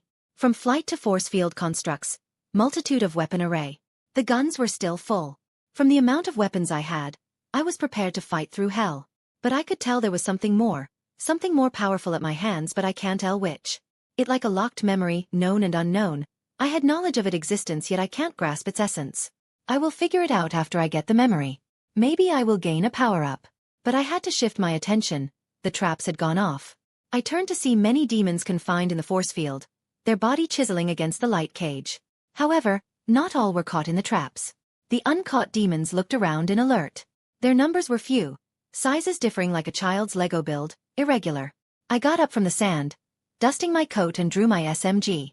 The demons turned to me immediately, lusting at my delicious flesh, yet they would savor none. The trigger was pulled and the light bullet pierced the demon that was charging first. I pulled the trigger, unloading a barrage of bullets, knocking and harming most demons in the process. But the demons pushed forward, clawing the sands as they rushed to feast on my flesh. The bullets only caused them pain as it dug into their body. I needed to hit their heads to end them. But with how fast they were moving, I could only successfully hit their body even with a rain of bullets. The demons closed the distance, claws reaching for my head. But that's what I wanted. I sheathed the SMG and pushed back. The sand dune was tall enough to give me few seconds of flight. I caught the hand of the demon, pulling him with me downhill. With a turn, I pulled my shotgun and pushed the barrel against the demon before pulling the trigger. The shotgun roared, spitting out a slug with a deafening blast. The recoil jolted through my arms, but I kept steady as the slug tore through the demon's chest, leaving a smoking hole where its heart used to be. It crumpled to the ground with a guttural scream, but there was no time to savor the victory. I pumped the shotgun, the action smooth and automatic. The empty shell casing clinked as it ejected, spinning through the air before clattering to the ground. Without missing a beat, I adjusted my aim to the next target, a lanky demon with spindly limbs and a mouth that stretched too wide, sliding on the loose sand. Boom. Another shot. Another demon down. Its body convulsed as the slug blew through its skull, splattering its twisted brains across the red sand. The air was thick with the acrid scent of gunpowder and the screams of the dying. I felt the shotgun click empty after the third shot. My hand moved on instinct, reaching to my belt where the extra slugs were stored. I pulled out a fresh one, the silver glinting in the red light, and slammed it into the chamber. The familiar click of the reload was like music to my ears. I twisted around just in time to catch a demon lunging at me from the side. A wiry, sinewy thing with claws like daggers. I didn't flinch. The shotgun came up in a flash, the barrel mere inches from its face. Boom. The blast blew its head clean off, the body collapsing in a heap at my feet. Another spent shell flew out, spinning away as I pumped the shotgun once more. The rhythm of battle had taken over now. Shoot, pump, reload, shoot. My movements were fluid, almost mechanical. The demons kept coming, but I wasn't slowing down. The shotgun barked again and again, each shot finding its mark with deadly precision. I danced through the chaos, weaving between the lunging bodies, always one step ahead. My senses were sharp, every detail clear, the heat of the muzzle, the crunch of shells underfoot, the adrenaline coursing through my veins. As I took down the last of the immediate attackers, I felt the shotgun click empty once more. My fingers were already reaching for another slug, but something in the air changed. My fingers paused, tracing the cold shell. My eyes surveyed the surrounding. There were no more demons to kill. Breathing heavily, I surveyed the carnage, my heart still pounding from the adrenaline.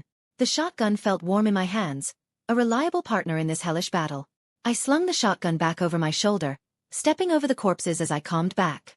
The demons burned away with my steps, touring to the dust in the wind. I arrived to the caged demons, bodies of ripped demons littered around them.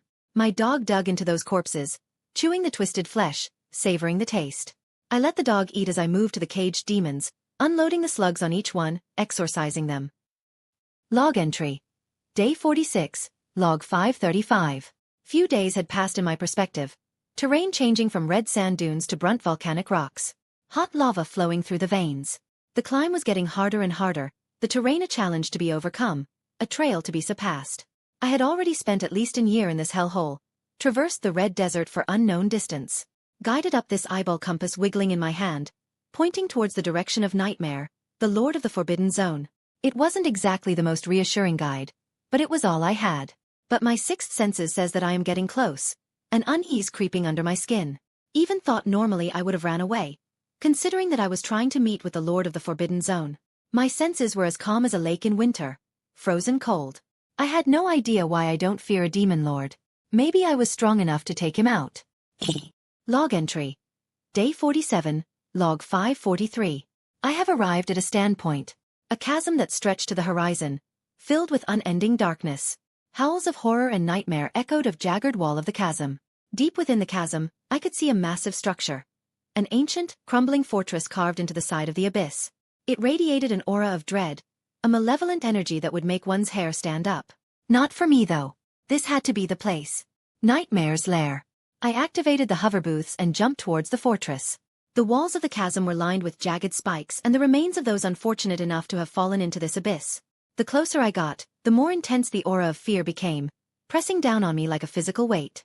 My suit's defenses flared, the golden glow brightening as it fought against the oppressive energy. Finally, I landed at the entrance of the fortress. A massive, iron door adorned with demonic symbols and carvings. The eyeball compass in my hand went limp, its purpose fulfilled. I tossed it aside and approached the door, feeling the overwhelming presence of Nightmare just beyond it. Taking a deep breath, I kicked the door open. It groaned in protest, the sound echoing through the cavernous hall beyond. As I stepped inside, the temperature dropped sharply, my breath visible in the frigid air. I couldn't help but try to form smoke rings, but to my horror, I could not form it. The hall was lined with towering statues of demons broken and battered, unseen eyes following me as I walked. At the far end of the hall, seated on a throne of blackened bones and twisted metal, was Nightmare. He was immense, his form barely contained by the throne. His fur was the color of midnight, etched with glowing red runes that pulsed with dark energy. His eyes, burning like twin suns, locked onto me the moment I entered. His twin horns twisting like a crown on his head. Two bat-like wings laid to the side. "You dare enter my domain, mortal?" Nightmare's voice was a deep, guttural rumble that shook the very walls of the fortress. I stopped in my tracks, feeling the full assault of his breath bearing down on me. But I had come too close to back down now. My fingers flexed, ready to reach for my weapons at a moment's notice and blow a hole through this towering figure. "I've come for your seal," I said, my voice steady despite the fear gnawing at my insides. I needed to leave the Forbidden Zone. Nightmare's eyes narrowed, and for a moment, I thought he would try to strike me down where I stood. But then, a low, rumbling chuckle escaped his lips. "You're either brave or foolish, mortal. Few have the audacity to demand anything of me, let alone my seal." I kept my gaze fixed on him. "I'm not leaving without it." Nightmare leaned forward, his massive form casting a shadow that engulfed me. "Very well. If you seek my seal, you must prove yourself worthy.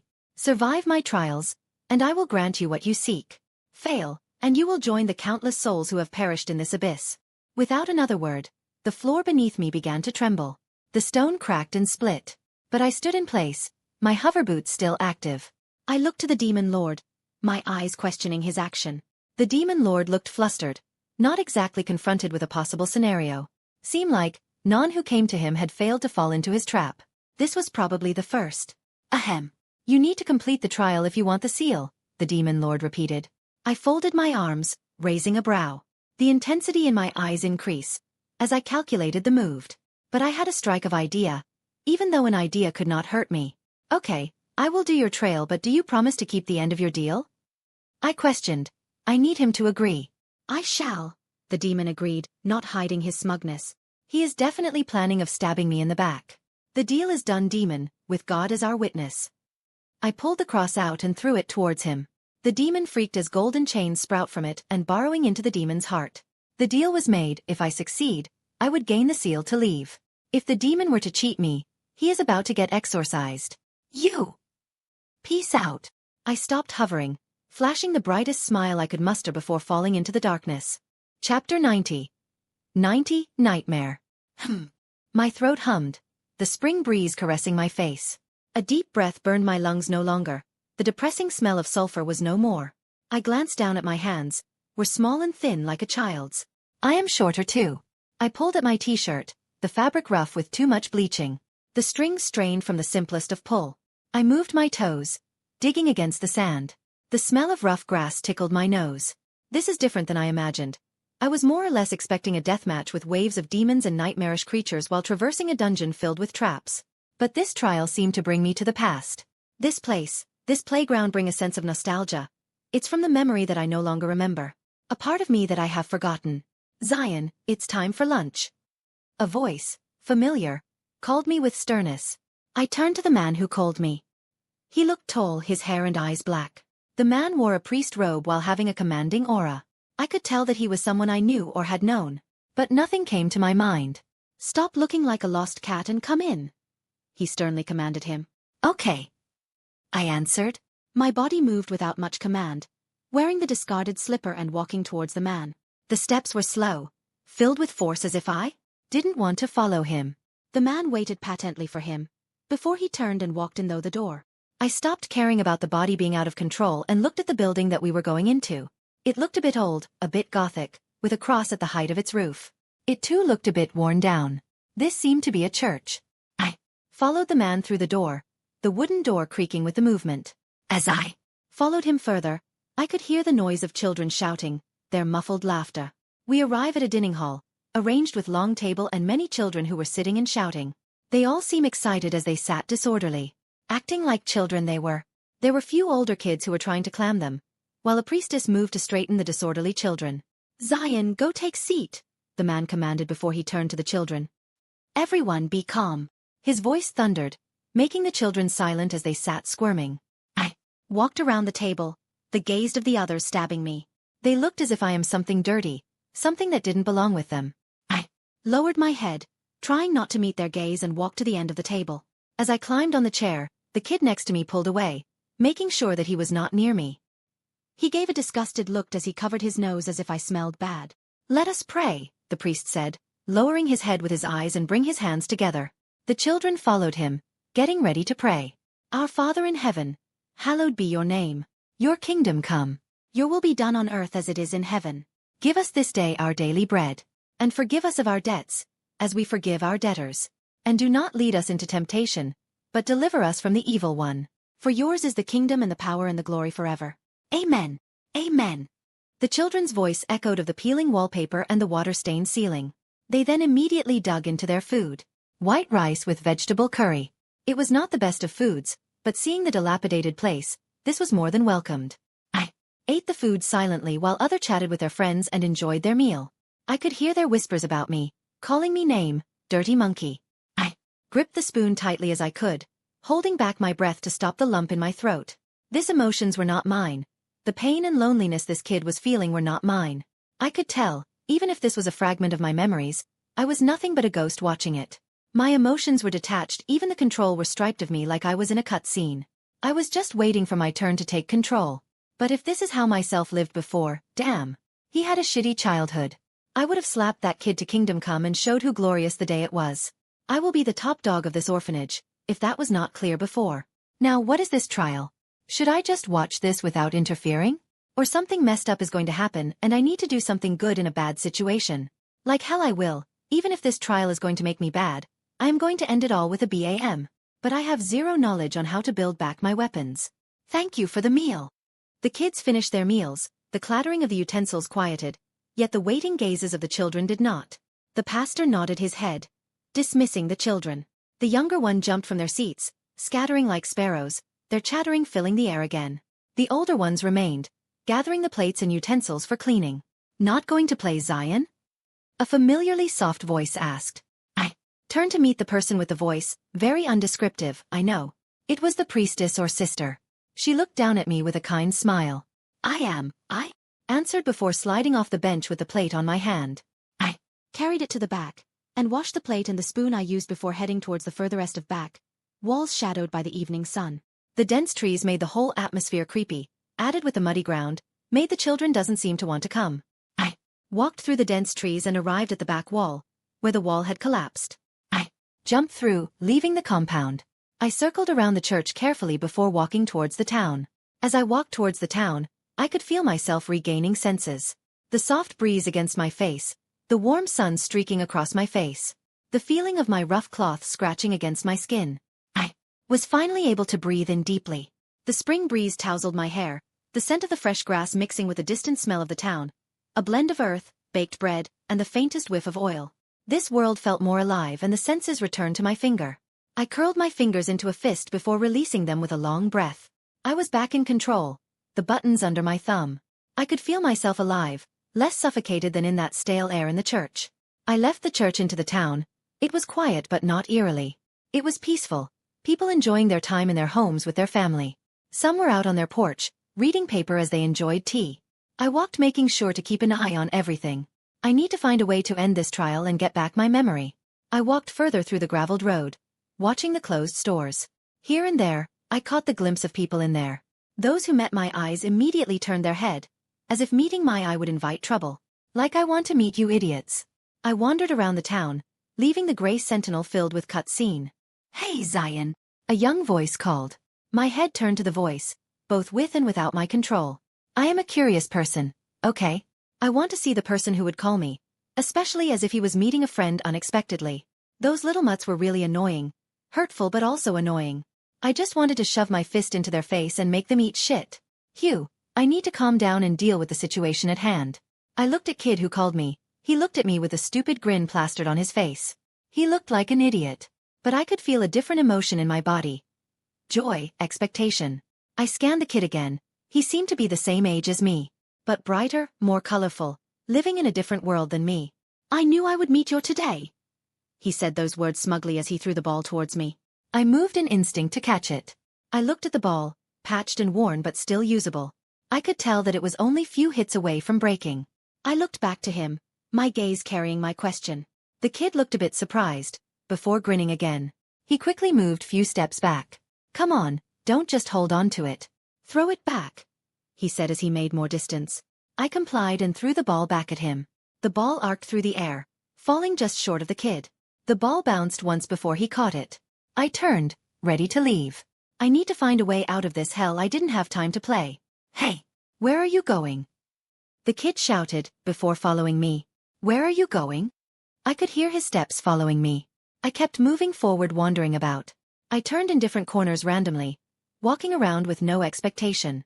I was trying to stumble on the something that will help me out of this trouble. You got no idea where you are going. Oh, he was still following me. You can tell me what you are looking for. I know places. I stopped and turned to him. I scanned him again. I think I could use this kid. Since he also part of my memories, he could also hold a part key to get me out of this trial. I should try all available options. You know how to get out of nightmare? Ding dong. The bell rung. My body froze at the sound of it. My head turned automatically, looking towards the towering church, the cross visible above the roofs. I pulled the head to look away, the controls slipping a bit. I could feel my body's urge to return to the church as if on command. But I ain't going back yet. I need to find a way out. Oh, it evening sermon, the kid remarked. Are you not going? No, I answered resolutely. Now answer my question, how do I get out of a nightmare? The kid tilted his head, rubbing his chin as he squinted, thinking with his pea brain of his. I waited as he tiled his head left and right, squinting harder. Before his face brightened up with an idea, I could practically see a light bulb floating above his head. It's easy, you just wake up, he answered. I wanted to facepalm. You really don't have a thing running in that head of yours, do you? Well, you have never talked to me this long, the kid remarked, scratching his head. Ha! I could only scoff. I better leave. Going back to the church? He questioned. It a bit annoying. Yes, I answered, turning towards the church. Then play with me for a time before you go, he said. Maybe you will get an idea. I stopped, musing the suggestion. And my heart, which is beating with joy. Maybe, all I need to do was defeat loneliness. Okay, I answered. Chapter 91. 91. Nightmare number 2 we played for a while, tossing the ball back and forth. The stupid kid laughed and taunted happily, his joy infectious, causing me to smile a bit. I could feel a slight joy rising in my heart. A bit loneliness and depression in the corner of my heart healing. I slowly stopped thinking about running out of this nightmare. I should take this time to relax a bit. After all, I did spend like 3 years traveling in hell. Maybe for this moment, it could just be 2 kids playing in the fading light. Ding. The church bell rung again, causing me to turn. The bell indicating the 6 o'clock mark for the day. The sun was dipping in the horizon. The church casting long shadows, looking ominous. The dusk was at hand, painting the whole sky red, purple clouds drifting by. The whole scene only added more realism to this dream. "It time already," he remarked, standing next to me. "Yeah," I answered. "See you tomorrow then?" he asked, wanting. I shrugged, not exactly knowing my plans for tomorrow. Taking a step forwards and walking towards the church. I need a place to sleep. I rather not sleep in the cold. I also need to gather more info and then break out of this nightmare. I will try to leave this place tomorrow. Sooner I leave here, sooner I get out of hell. "Hey Zion," he called. I turned to him, my body only half turned. "Catch." He threw the ball, which I caught instinctively. "You can have it," the kid remarked before running away, waving his hand frantically as he did so. I looked at the worn-out ball and walked into the shadow dramatically. I could only twist my lips, it was funny. I pocketed the rough ball into my short and began to walk back to the church. With the sun setting, the night lights were lit, bringing the town back to life. Shops opening for the night, people coming out to enjoy the cool night. Yet I walked through the shadows, keeping out of the people's eyes. Twisting and turning, avoiding light like darkness, I arrived back at the church, the monolith standing like a shadow beast covered in shadow. I walked to the side and entered the praying hall. Walking in, I saw the shadows dancing between pillars. The dim blob flickering above the cross. The shadows danced as I stood gazing at the cross that hung on the wall. This church, even though considered a holy place, held a very creepy vibe. They failed the vibe check all right. But as I gazed at the flickering orange light filled with warmth, I could only question. What did this place mean to me? Did I have fond memories of this place? Or just disgust? Why is this place be my nightmare? Why am I an orphan? How did I go from this to jumping into hell? Did my parents got killed in an alley? Why an alley? That's so stupid way to die. Many questions drifted in my head. None I had the answer to. It was all just a mess. It's like I am walking a thin rope with my eyes blinded. Each step a risk, yet I am speedrunning it. "You are late," a voice I recognized spoke. I turned my sight from the cross to the man standing under it, his priest robes mixing perfectly with the shadows. I looked at him, not exactly in mood to answer. The priest looked at me for a moment before walking out of the shadow and into the light. "Can I know why you missed the evening sermon?" he asked, his tone curious and soft. "Not interested," I answered to satisfy his curiosity. "Not interested in the word of God? Or are you beginning to hate it?" He continued walking next to me and taking a seat at the bench. "Not interested," I repeated the answer. "Can I ask why?" He followed. I sighed. It seems like the guy would not leave without me giving him a satisfying answer. Since I had come to this, I will solve my trouble. Because, next time I would beat the shit out of them little mutts. "No word is going to save me from here," I answered, the here being hell. "Why?" he inquired. "It's useless," I answered. "How?" he inquired again. "It changes nothing about my situation," I answered. "Why?" He kept his tone light and curious. "Because nothing have changed." "What hasn't?" "Everything and everyone. All of them look at me like I am some disgusting creature." "So you don't want to listen because the words change nothing?" "No, because those who listen didn't change." "Understandable. Understandable." I turned to him, my tone gaining a bite. "Understandable." The priest looked at me with a smile. "I can preach, Zion. But it is up to those who listen to change." "Then what's the point?" "Nothing changes even if I listen or not," I answered. "Yes, it is you that change," he answered. "Change begin with self, not others." "Only one self-change would not change my situation," I answered. "One guy can't change the world. Me being good changes nothing. Others need to be good." "But what is good?" "Question again." "Good is good." "In 1600, sacrificing babies were good in tribes," he replied. Not exactly the one I was expecting. Being kind and not hurting others, I didn't want to go down the hole of relative and objective morality. I would make me sound like a psychopath. How do you know what is kindness? "Everything that is done opposite to what I received," I answered. The priest nodded. "That is right and wrong. Being kind is to care when others doesn't. That's vague, I could only reply. That's why you need the word, to understand, to learn. Even if it's only a bit, he smiled kindly, even if it's a bit boring. I raised a brow at his behavior. It is not me you need to lecture, but other. He nodded. Yes, they do. But all we can do is show the way and help them when they stumble. He got up from the bench. Now leave to your room and sleep. Don't forget to attend the morning sermon. I huffed and followed him, taking a different turn towards the room. There were many rooms, but I followed my instincts and arrived at the shithole I am about to sleep in. You wondering why I am using such foul language? It's because it is a shared room with 19 other mutts. They all sat at their beds doing their thing, talking and chatting. As I stepped in, I could feel the air shift. Going from cheering to a chilling one. The eyes filled with malice, the whispers of gossips, words filled with hate. I wanted to sigh and begin drawing blood, yet I could feel my body shacking in anxiety. I instinctively followed my body and arrived at the bed. My bed was cheap, the quill full of patched holes. I removed the blanket, ready to tuck in to get some sleep in. But I saw a frog sitting on the wet bed. I could hear the slight chuckle behind my back. I moved my hands, catching the frog and turned to the people who were chuckling. Hee, it seems like he wet his bed before he even sleep. Do you think he will cry again? Hee, such a pushover. I could see the idiots chuckling and laughing, but it soon died when they realized that I was not giving them the usual reaction. I took a step forward, yet my body held in place. I could feel the fear shake through my body. I am annoyed now. How much had this body need to go through for it to feel this much pain?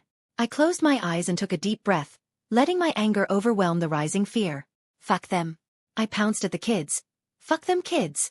My fist swung, filled with anger and power, knocked him out cold before I turned and bit the arm of the shocked kids. Yes, I do not care. This is a kid's fight and I am going wild. The kid took a moment to cry, his while finally snapping all the others. I punched him on the guts to shut him down and turned to the other kid. My lips twisted into a malicious grin, with a shadow covering my face. It added to the aura. I gripped his shirt and pulled him close. You want frog? Wadash. I shoved it into his mouth and closed it. I stared into the eyes as he began to freak out with the live frog in his mouth. I could feel the fear rising in his very soul. Sweat fear, I like it. It was rising in not only his eyes but the other. I removed my hand and gave him a very solid gut punch, causing him to spit the frog. His face also turned red due to his breath clogging. I gave him a slap which cleared it. I turned to the other guy who was getting up from my gut punch. His eyes were all angry. I slapped him. A thunderclap ringing in the room. It was like good dap that echo in an abnormally silent room. I moved next to the knockout, and checked his pulse. He was still breathing. I made sure that he was not choking on his tongue or vomit before gently rolling him to the side. It was a good thing that he fell on the bed. It would have been a hassle lifting him up to bed without injuring his injured neck. Just for educational purposes. He will probably have a concussion, but this is my nightmare, I don't care. I turned to the other who were still rolling on the floor, their hands on their face and stomach. I moved to remove the bed from one of the idiots and took it to my bed. I removed the bed and placed the new one upside down. I didn't carry the bed to the other bed and let it lay on the floor. I climbed into my new bed but figured that my quill was also wet. I threw it down and got the other one. I laid back on the pillow and closed my eyes. It took a moment, but I could hear others move. The whispers and guarded step. Yet they moved around me and not next to me. I laid waiting for any idiot to make a move, but even after an hour, not one approached. It seems like beating 3 10-year-old really worked. I didn't know when but I drifted into my sleep. I have no idea how that even worked. But I just needed some shut eyes. I have not been in the best of conditions as of late. I was called for beating up children. Yeah, I was not expecting that. What a total pussies.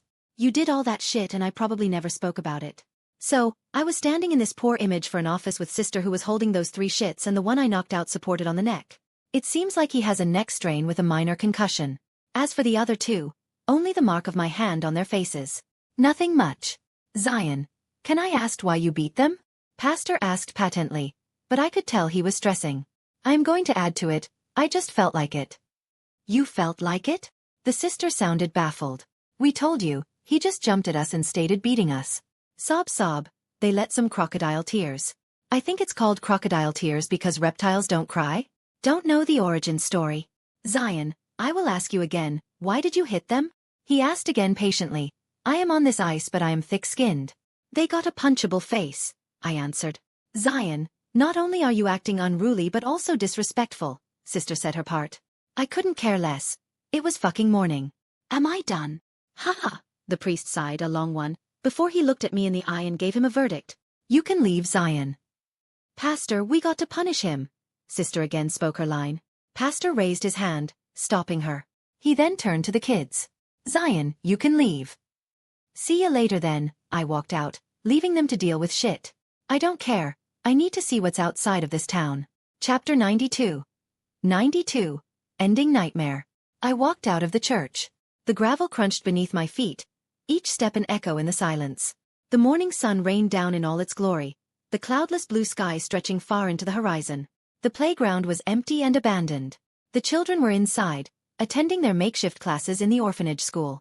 The stillness of the air was punctuated only by the distant hum of cicadas. I easily escaped the church by simply walking out the front door, unbothered by any presence. I had already snatched some bread for myself, stolen from the other kids. After the beating I gave last night, no one dared stop me. The pain on my knuckles bothered, but I couldn't care. The bread was wrapped in a piece of old newspaper, tucked into the deep pockets of my worn-out shorts.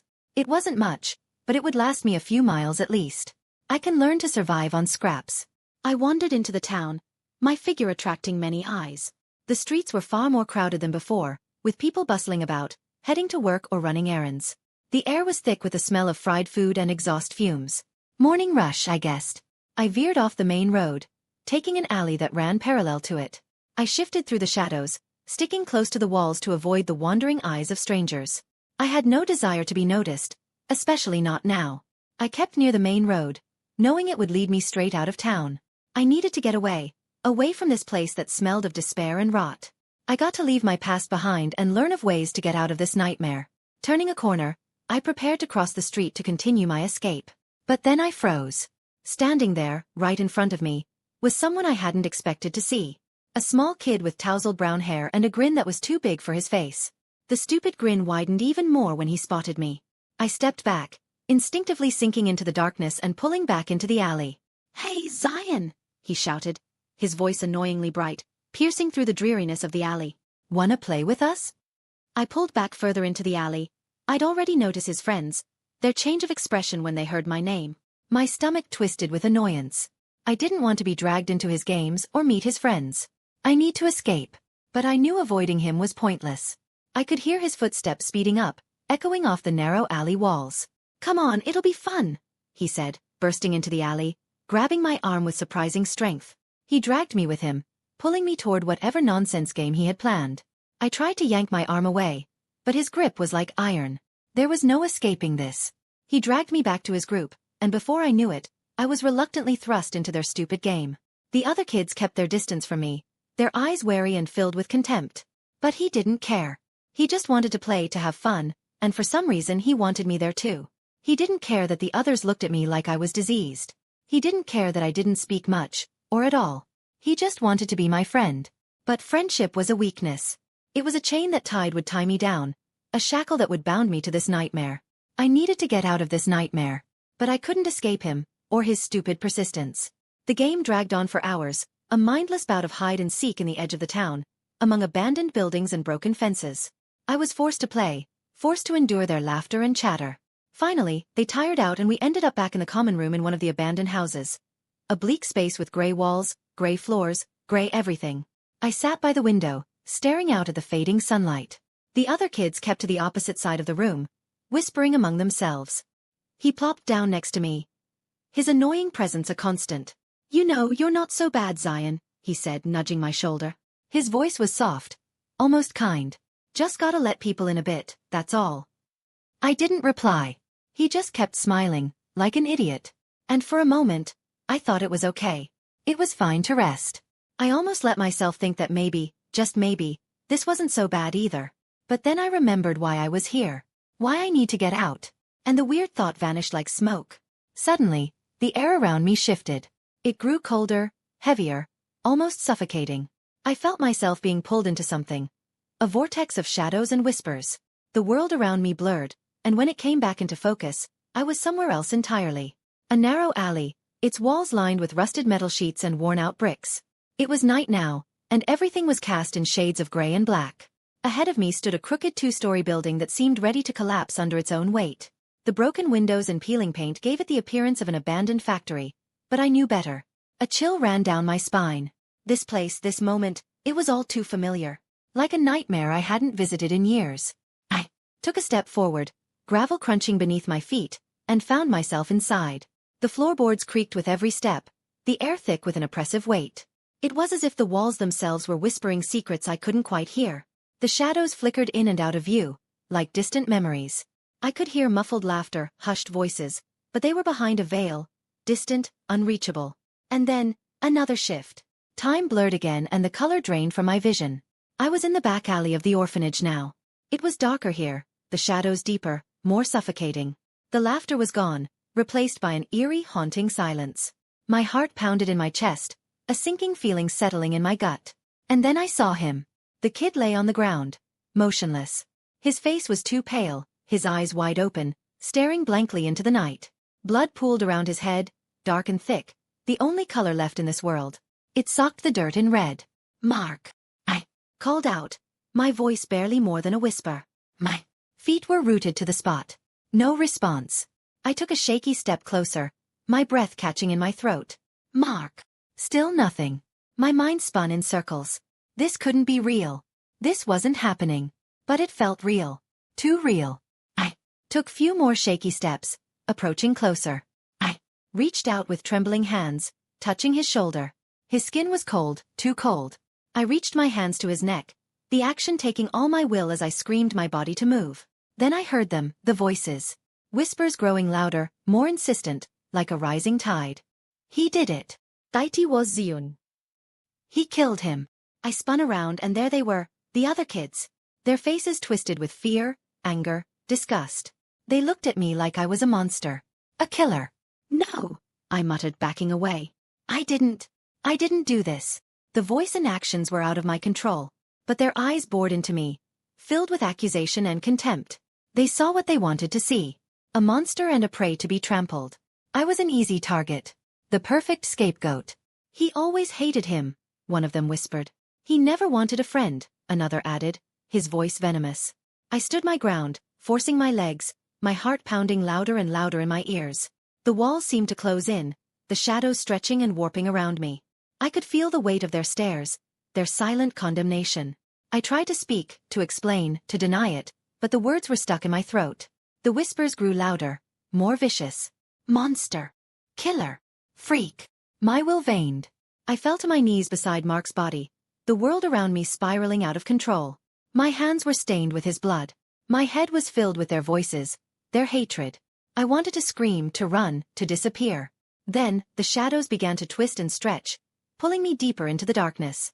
The world around me started to dissolve, the orphanage walls melting away like ash in the wind. The voices faded into a low droning hum, leaving me alone in a vast, empty void. I crumbled, my voice and breath turned silence. I was cowered in darkness, alone and afraid. All I could hear were the voice of contempt and despair that filled my head. I curled up trying to protect myself. My heart pained as if 1,000 needles were stabbed. "Pathetic." A voice similar to his resounded in the void. All the emotion that were overwhelming were sliced by the voice. My mind cleared, the voices that screamed in my head died. I began to remember where I was. In a nightmare trial. How could I forget that? I thought sealing my memories would make me easier, but nah, the voice spoke again. It was a flop. I jumped up, my head snapping in the direction of the voice. "You." My voice clogged. The other voice was me, or the me before I sealed my memories. I remember, I entered hell with Starheart's help. But the demons... Arg. A pain shot through Zion's head. The memories flooded in. The time where his body was thrown through many different hells. From Hades, Underworld, even Mahayana. Due to his knowledge of other godly realm, hell's mechanism threw him around like a bounce balls. To solve this problem, he decided to seal his memory and leave some subconscious commands. He left some residue to bring him to the 9 circles of hell. The plan was successful and he lost his memories. His faded body would try to reclaim its memory on its own as it reached the destination. But the faded body had fallen into the demon's nightmare. Without memories, his will was weak. His existence was like a smoke. It was a facade that had no will nor existence, just a mindless goal. When the demons assaulted him with nightmare, he was caught off guard and fell into the trap. He should have predicted it. Removing the existence of Omnitrix and Destiny was a path failure. He didn't even know magic. just holy weapons and martial art. The fated body was not prepared for this. He finally remembered his quest, why he was here and how to get out of this nightmare.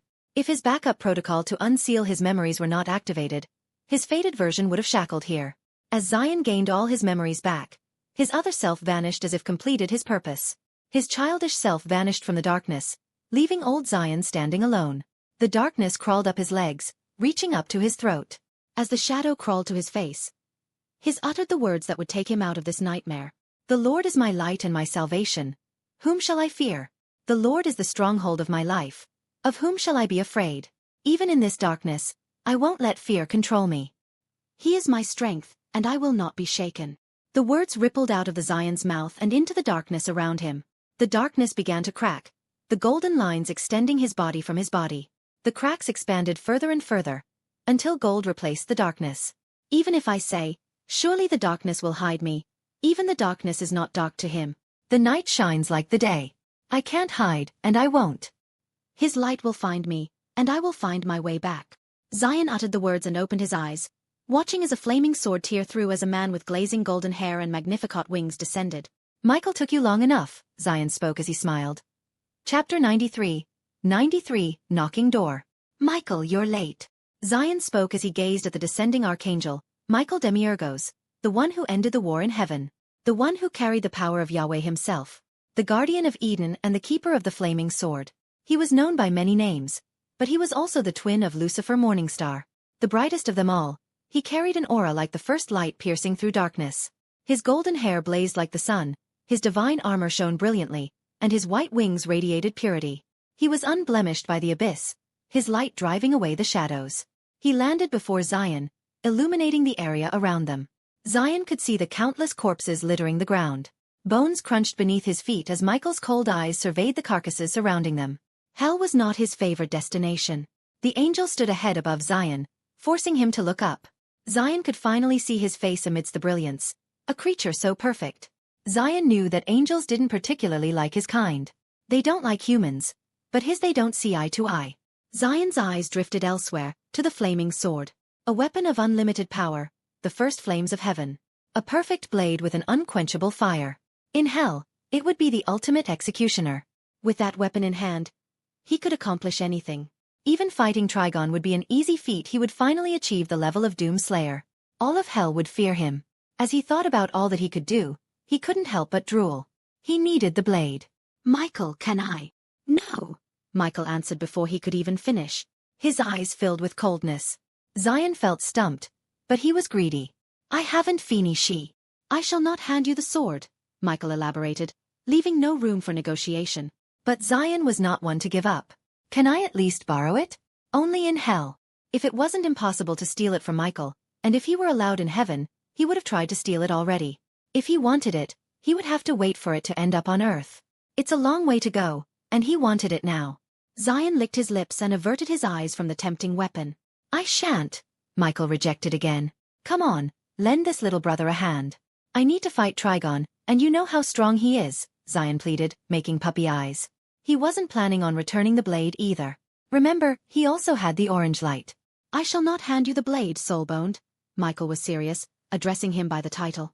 Moreover, you already possess that cursed spear. Oh! Zion deflated like a balloon. Michael was adamant about not giving him the blade. He couldn't do anything about it and would have to wait for it to fall. Should he contact Constantine to get it for him? It might work, but he hated that guy.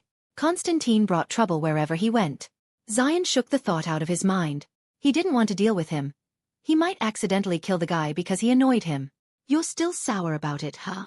Zion sighed and scratched his head in frustration. Michael still looked at him coldly, and Zion decided not to push further. He would get the sword anyway. No shiny that he laid eyes upon would escape him. He would hoard it all. Humans and your greed, Michael commented. He could clearly see what Zion was planning. Yet, he could not stop him nor intervene. He was bound by causality, bound by loyalty. It was the reason he despised the creature before him, one that was unbound by causality and laws. Someone similar to Lucifer.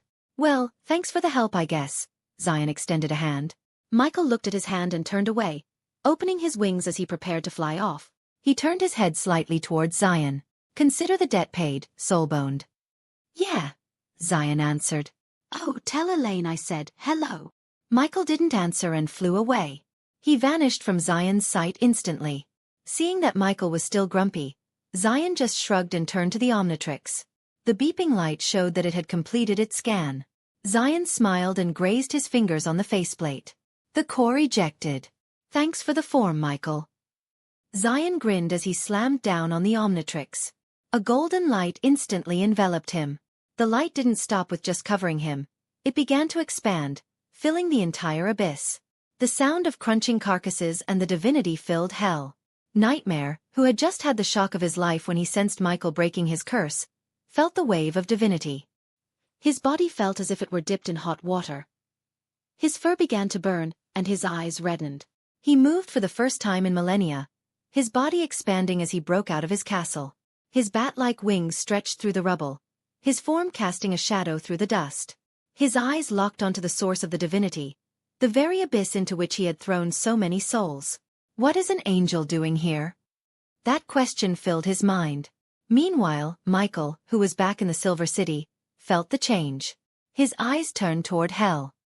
He couldn't help but feel more annoyed. He turned to the tower, waiting for instructions.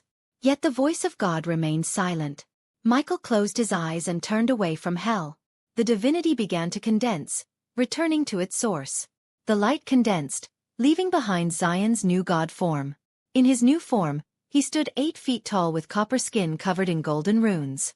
His bare upper body possessed an 8-pack, his physique like a Greek sculpture. His face was so perfect it would make any woman lust. His eyes blazed like the sun, and his hair flowed like tendrils of void. Finally, 6 golden wings extended from his back, spanning 2 meters. His form resembled an archangel, yet he held no divinity. He was filled with the power of faith, a force akin to pure will. Zion gazed at his hands, feeling the power flowing through his body. It was stronger than before, much stronger. He reached his hand into the void, retrieving the spear of destiny. Destiny hummed with power as it sensed his overflowing energy.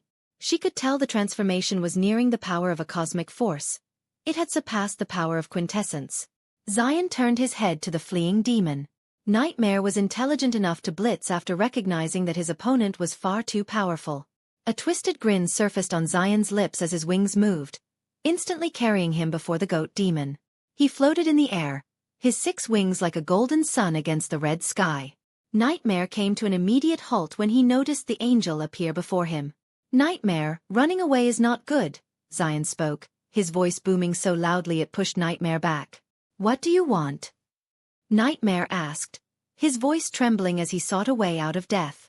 "Open the gate of hell for me," Zion instructed. Nightmare didn't hesitate and used his power to open the gates.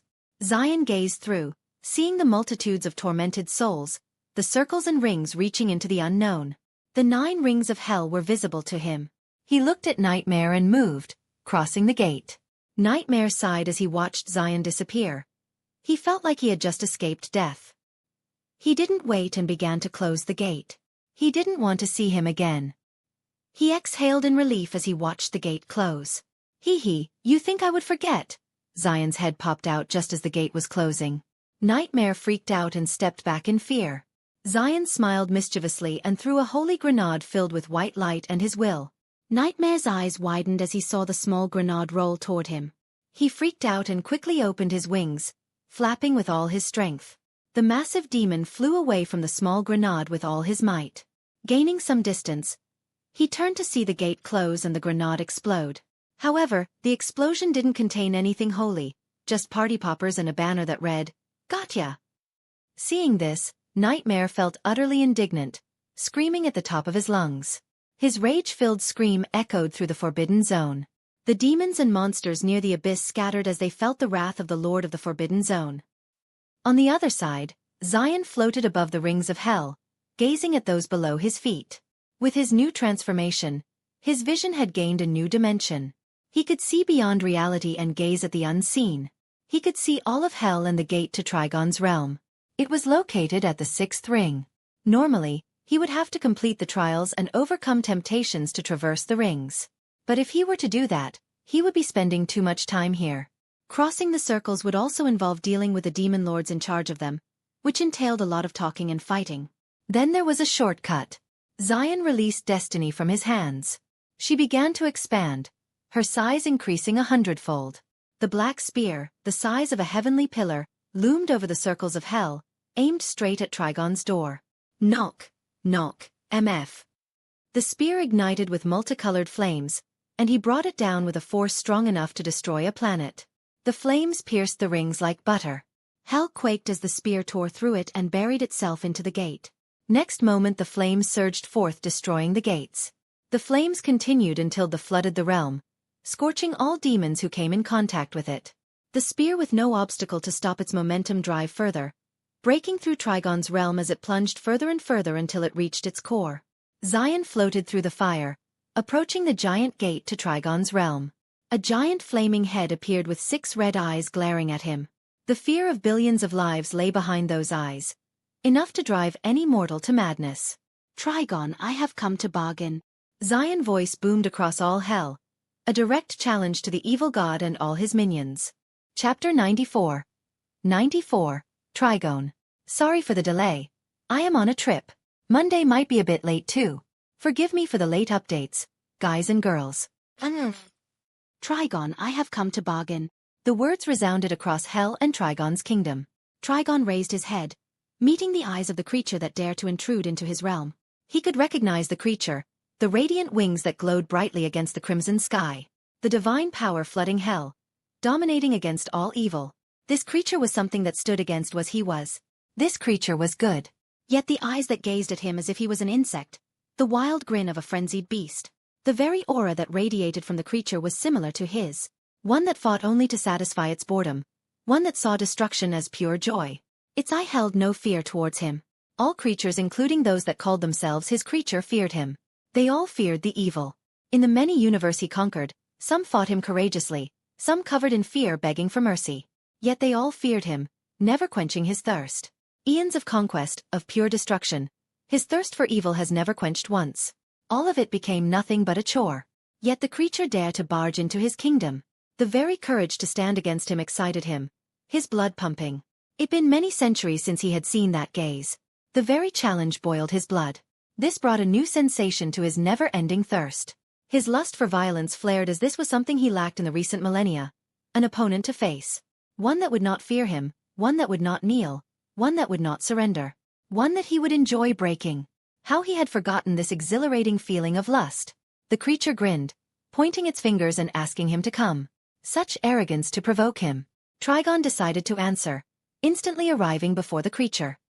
He arrived before the creature that was only his knee height. His gigantic body loomed above him.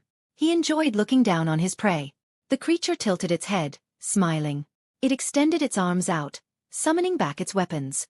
The very spear that broke through his realm appeared back at his hand, smaller. What are you? He questioned, curious.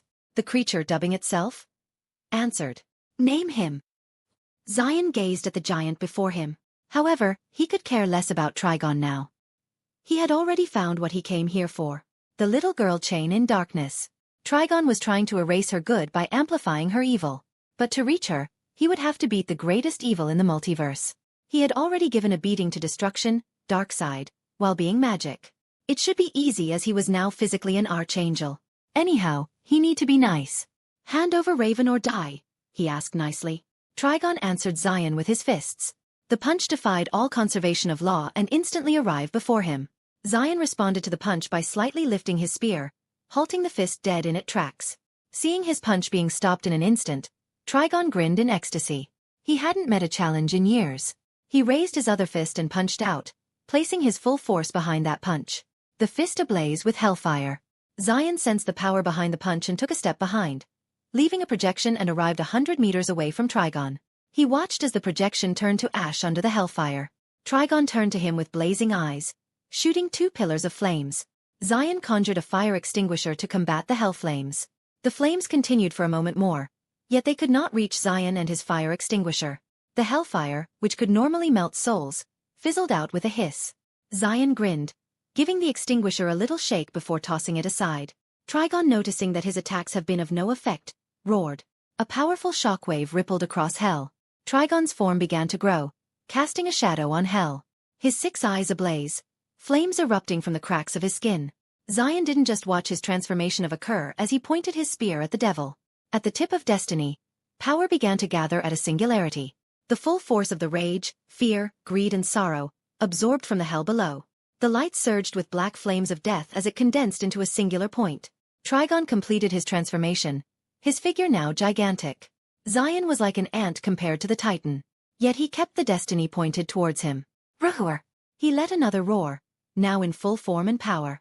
I am evil. And I am bored. Zion cut Trigon's momentum with a concentrated blast to his face. Rest of the Trigon's monologue drowned under the fire. Zion was not in the mode to hear a monologue, and he is the only one who was worthy to monologue. The beam lasted for a hot moment before Trigon got annoyed and slapped it away. The devil was someone more powerful than Darkseid. His avatar, his reality warping powers were on a different level. Moreover, Zion was in his plane. Udar dash. Asterisco boom asterisco. Another energy beam landed straight into his mouth. Bullseye. The devil was pissed as he bit down, destroying the beam. The light dissipated into partials, yet before it could vanish, Zion willed them. The particle condensed back into a steel lock that sealed Trigon's face, halting him from speaking. Which again, Trigon tore with his pure force. Stop playing and fight me, Trigon's roar in fury. The small creature was annoying him. Okay, Zion answered, his figure blurring. In the next moment he arrived before Trigon, his hand holding the spear like a bat. He took the swing before Trigon could react. The spear buried into Trigon's face, a shock ripple shaking hell with pure force. Trigon shot out like a rocket. Zion's body turned into light, catching up the flying devil in an instant. Zion grinned as he met the eyes of the blazing fury. He shook his finger at his gaze, chiding the child, increasing the anger in the evil incarnate. Trigon, furious, punched out, his fist carrying all his power. Zion avoided it with ease before catching his hand and pulling him closer. He got close into his personal space before he punched out. Trigon's body curved as the punch traveled through his nigh-indestructible body. Trigon, for the first time in eons of his birth, felt a force rock his world. The punch filled with pure power left an echo in the eternal kingdom for years to come. Trigon again whistled through hell, crossing many levels and crashing straight into his kingdom.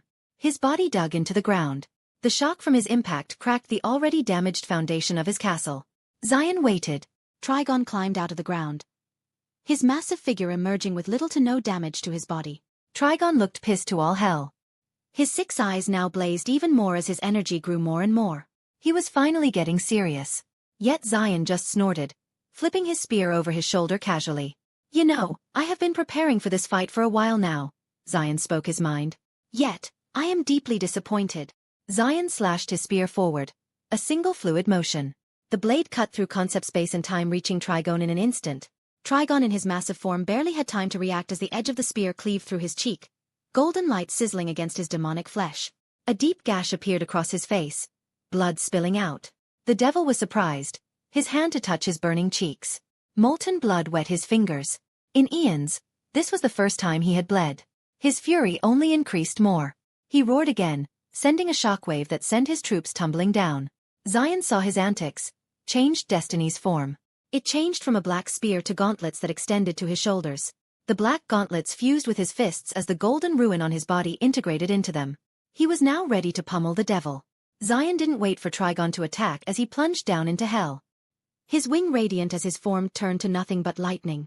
And his lightning rod was Trigon. Trigon saw the attack coming and crossed his arm, using his reality warp to strengthen the space around him. Yet, Zion was like a bullet through glass, his fist connected like a heavy hammer. The punch straight up broke Trigon's arms, pummeling him into the ground. Zion didn't let up as arc of light appeared in the sky as he rose up and punched down. His punching speed increased with each moment, accelerating beyond the concept of speed as it bypassed Trigon's defense and pushed him further and further into the ground. The demons who watch their kings being beaten so hard thought that they would be jobless from then. Zion, however, was treating Trigon very different from Darkseid. Killing Darkseid would give them at least a decade before he rebirth. However, Trigon was an embodiment of evil itself. He was a concept that could not be erased with normal means.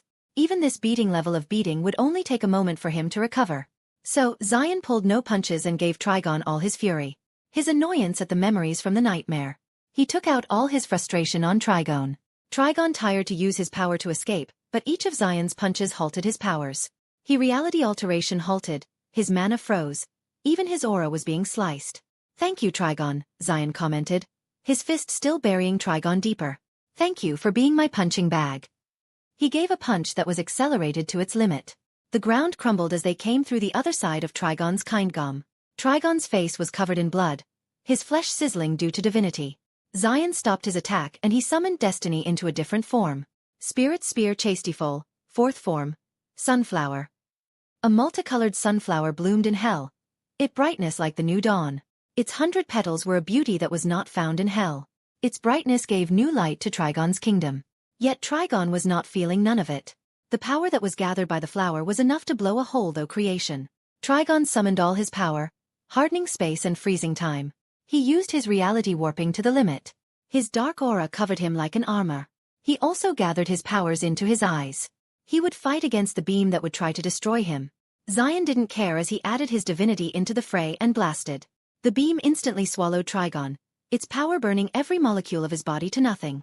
Trigon's agonizing screams filled the hellish kingdom and the 9 circles of hell. The rulers of hell looked out from their quarters, their shock visible in their eyes. Zion didn't wait to witness Trigon's defeat. He vanished, reappearing instantly in the inner chambers of Trigon's castle. The halls were silent, save for the faint echoes of his steps. The demons that once patrolled were nothing more than smears of blood on the walls, unable to even register his speed before being obliterated. He stopped before an ordinary door and kicked it open with a resounding crash. The room beyond was pitch black, not a single trace of light. Zion stepped inside, his senses locked onto the presence he sought. Grr! A low, guttural growl echoed from the darkness. Suddenly, something lunged at him. Zion's hand shot up, gripping the creature by the throat mid-air. The demon spawn, its skin a crimson red, for eyes glowing faintly, scratched at his hand, desperate to free itself. After several futile attempts, it ceased struggling, realizing its power was useless against him. With a snarl, it commanded the dark energy surrounding the chamber to strike. Tendrils of malevolent force lashed out, but they disintegrated before even touching Zion. He stood there, unmoved, staring into the creature's eyes, waiting. Minutes passed before the demon finally stopped resisting, its ferocity replaced with a cold stare. Zion smirked, seeing it now as nothing more than a defiant child. Compared to Trigon, she was merely a shadow of his menace. Zion raised his free hand and flicked her forehead. The simple gesture sent a shock through her entire body, triggering something within. Slowly, her monstrous form receded. 6 eyes became 2, red skin faded to gray, and her immense strength diminished. Though the darkness within her still lingered, Zion could sense the faint trace of humanity re-emerging. He'd deal with that corruption later. Time, however, was running short. Without hesitation, Zion vanished from the room and appeared outside the castle. Summoning Destiny in her spear form, he activated the Star Heart, opening a green portal just as his watch's timer began to tick down. His transformation faltered, returning him to his human form. "Did you think you could escape me?" Trigon's voice boomed from behind. Zion spun around, raising Destiny just in time to block a torrent of flames.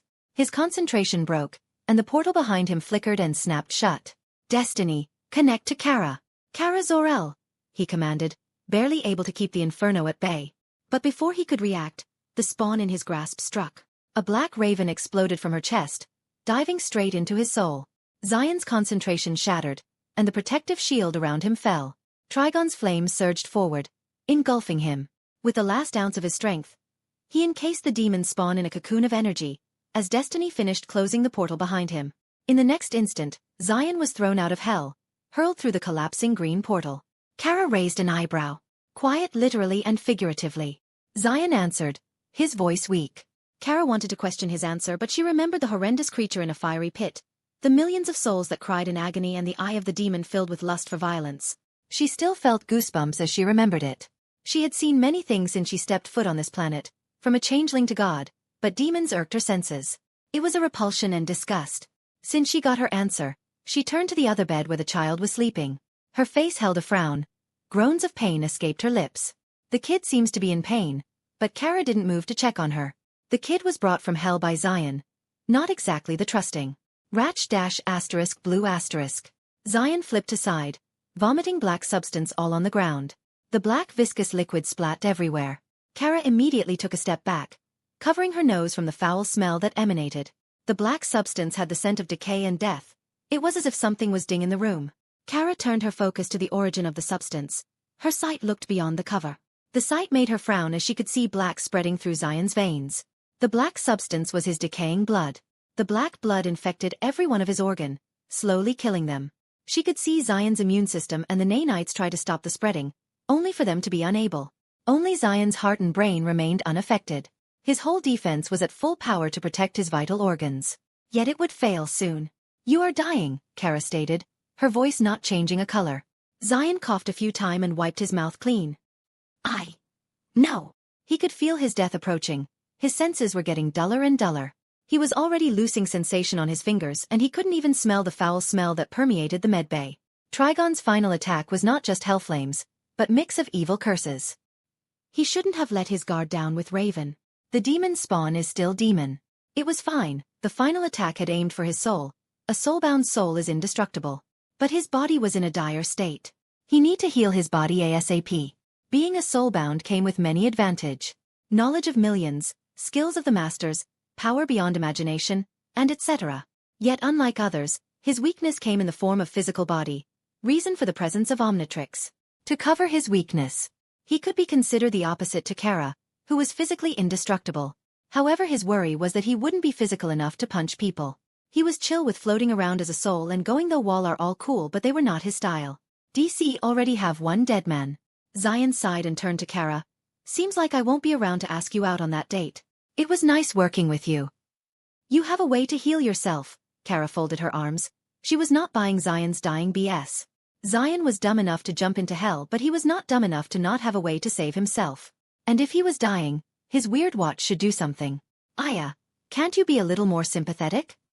Zion voiced as he summoned destiny to his side. "I would rather you die than deal with your annoyance," Kara stated true, moving close to Zion. "However, I have been taught to help." Zion chuckled as he willed the white light to heal his body. The white light turned to small threads that infiltrated his body.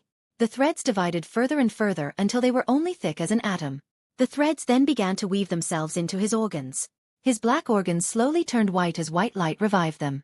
Soon his insides were glowing white as all his organs were revived with white light.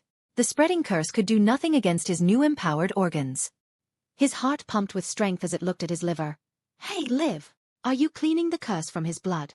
Liver replied. "I am trying, but they keep multiplying." "Oh yeah." Heart looked a bit dismayed. "Man, I am trying to filter his dead blood but it's choking me," Kids replied. "I am about to burst," Blader shouted. "Kid, stop sending all your crap." Okay, Kid answered and stopped. "Good, if you didn't he would have wet himself before the girl," New Voice added. "Brain, did you figure out a way?" Heart asked. "I do," Brain answered. "Okay, let's stop goofing around." "Sorry, I am still too young to die," Zion replied as he pulled himself up from the bed. He hoped down from the bed, nearly stumbling and falling face first. However, Kara moved to support him. She caught Zion by his collar and kept him from falling. "Thank you," Zion said as he steadied himself. "Can you let go of my collar?" Kara nodded. "Now, which way to go?" "To the elevator," Zion answered. Kara didn't wait and carried Zion toward the elevator, still carrying him by his collar. Zion hung on her hand like a kitten caught by his mother. They crossed the bed Raven was sleeping on, the reading on her vitals pulsing irregularly. Zion knew that she would be fine once he deal with a little Raven. Kara carried Zion into the elevator and pushed him to the controls. Zion placed his palm on the controls. First his fingerprints were scanned, then his iris. The system confirmed his authorization, allowing some top-secret stuff. "Take me to Jerry, Zion, authorization code." "Lethal option," Zion answered. The screen went green before the elevator suddenly plummeted. The speed of descent was akin to an orbital drop, yet Kara stuck to the floor with her TK. However, Zion was flailing like a kite on her arms. After descending for minutes, the elevator came to a sudden halt. The hand would have made anyone feel like their intestines were pooped out, but Zion's enhanced body and Kara's Kryptonian physic were able to handle it. The doors opened with a slight buzz of air, revealing a lengthy corridor with many glass windows. Unlike the castle, the walls here were deep blue like the oceans with many childish scribbles on the wall. Kara carried Zion by the collar as she explored the corridor. She turned her gaze into the first room, the glass window revealing a disc that just floated about at the center. The second room had green goo that kept bouncing off at high speed. Third one had a green exoskeleton armor. Fourth, a glowing red great sword inscribed with ruins. Fifth, sixth and all that followed held a single item. They didn't seem to be for show but rather sealed. Kara couldn't any of them but she could tell that they were Zion's creations. With that she arrived at the end of the corridor. Zion knocked on the door 3 times and waited without a word. The door opened a moment later, allowing them entry. Kara stepped forwards without question, said to the controls inside the room was something unexpected. The room was filled with small tunnels extending all around the room, chew toys thrown around, turning wheels and balls. At the corner were treat dispenser. The squeaking sound soon entered her ears, alerting her of the occupants of the room.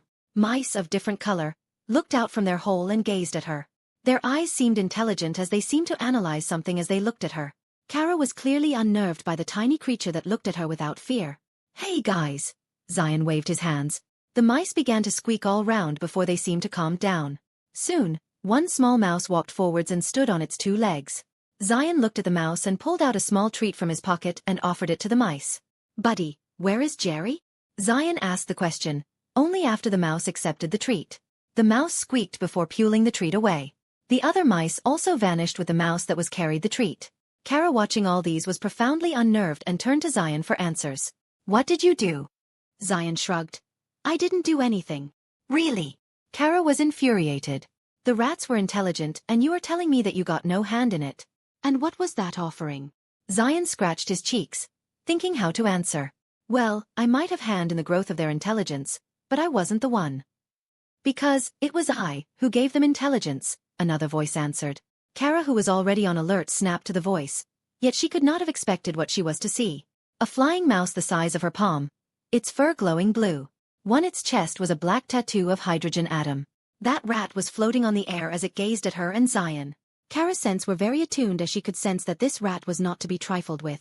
"Jerry, my guy," Zion cheered. "How you been doing?" "I am fine," Jerry answered politely, "yet I could not ask you the same."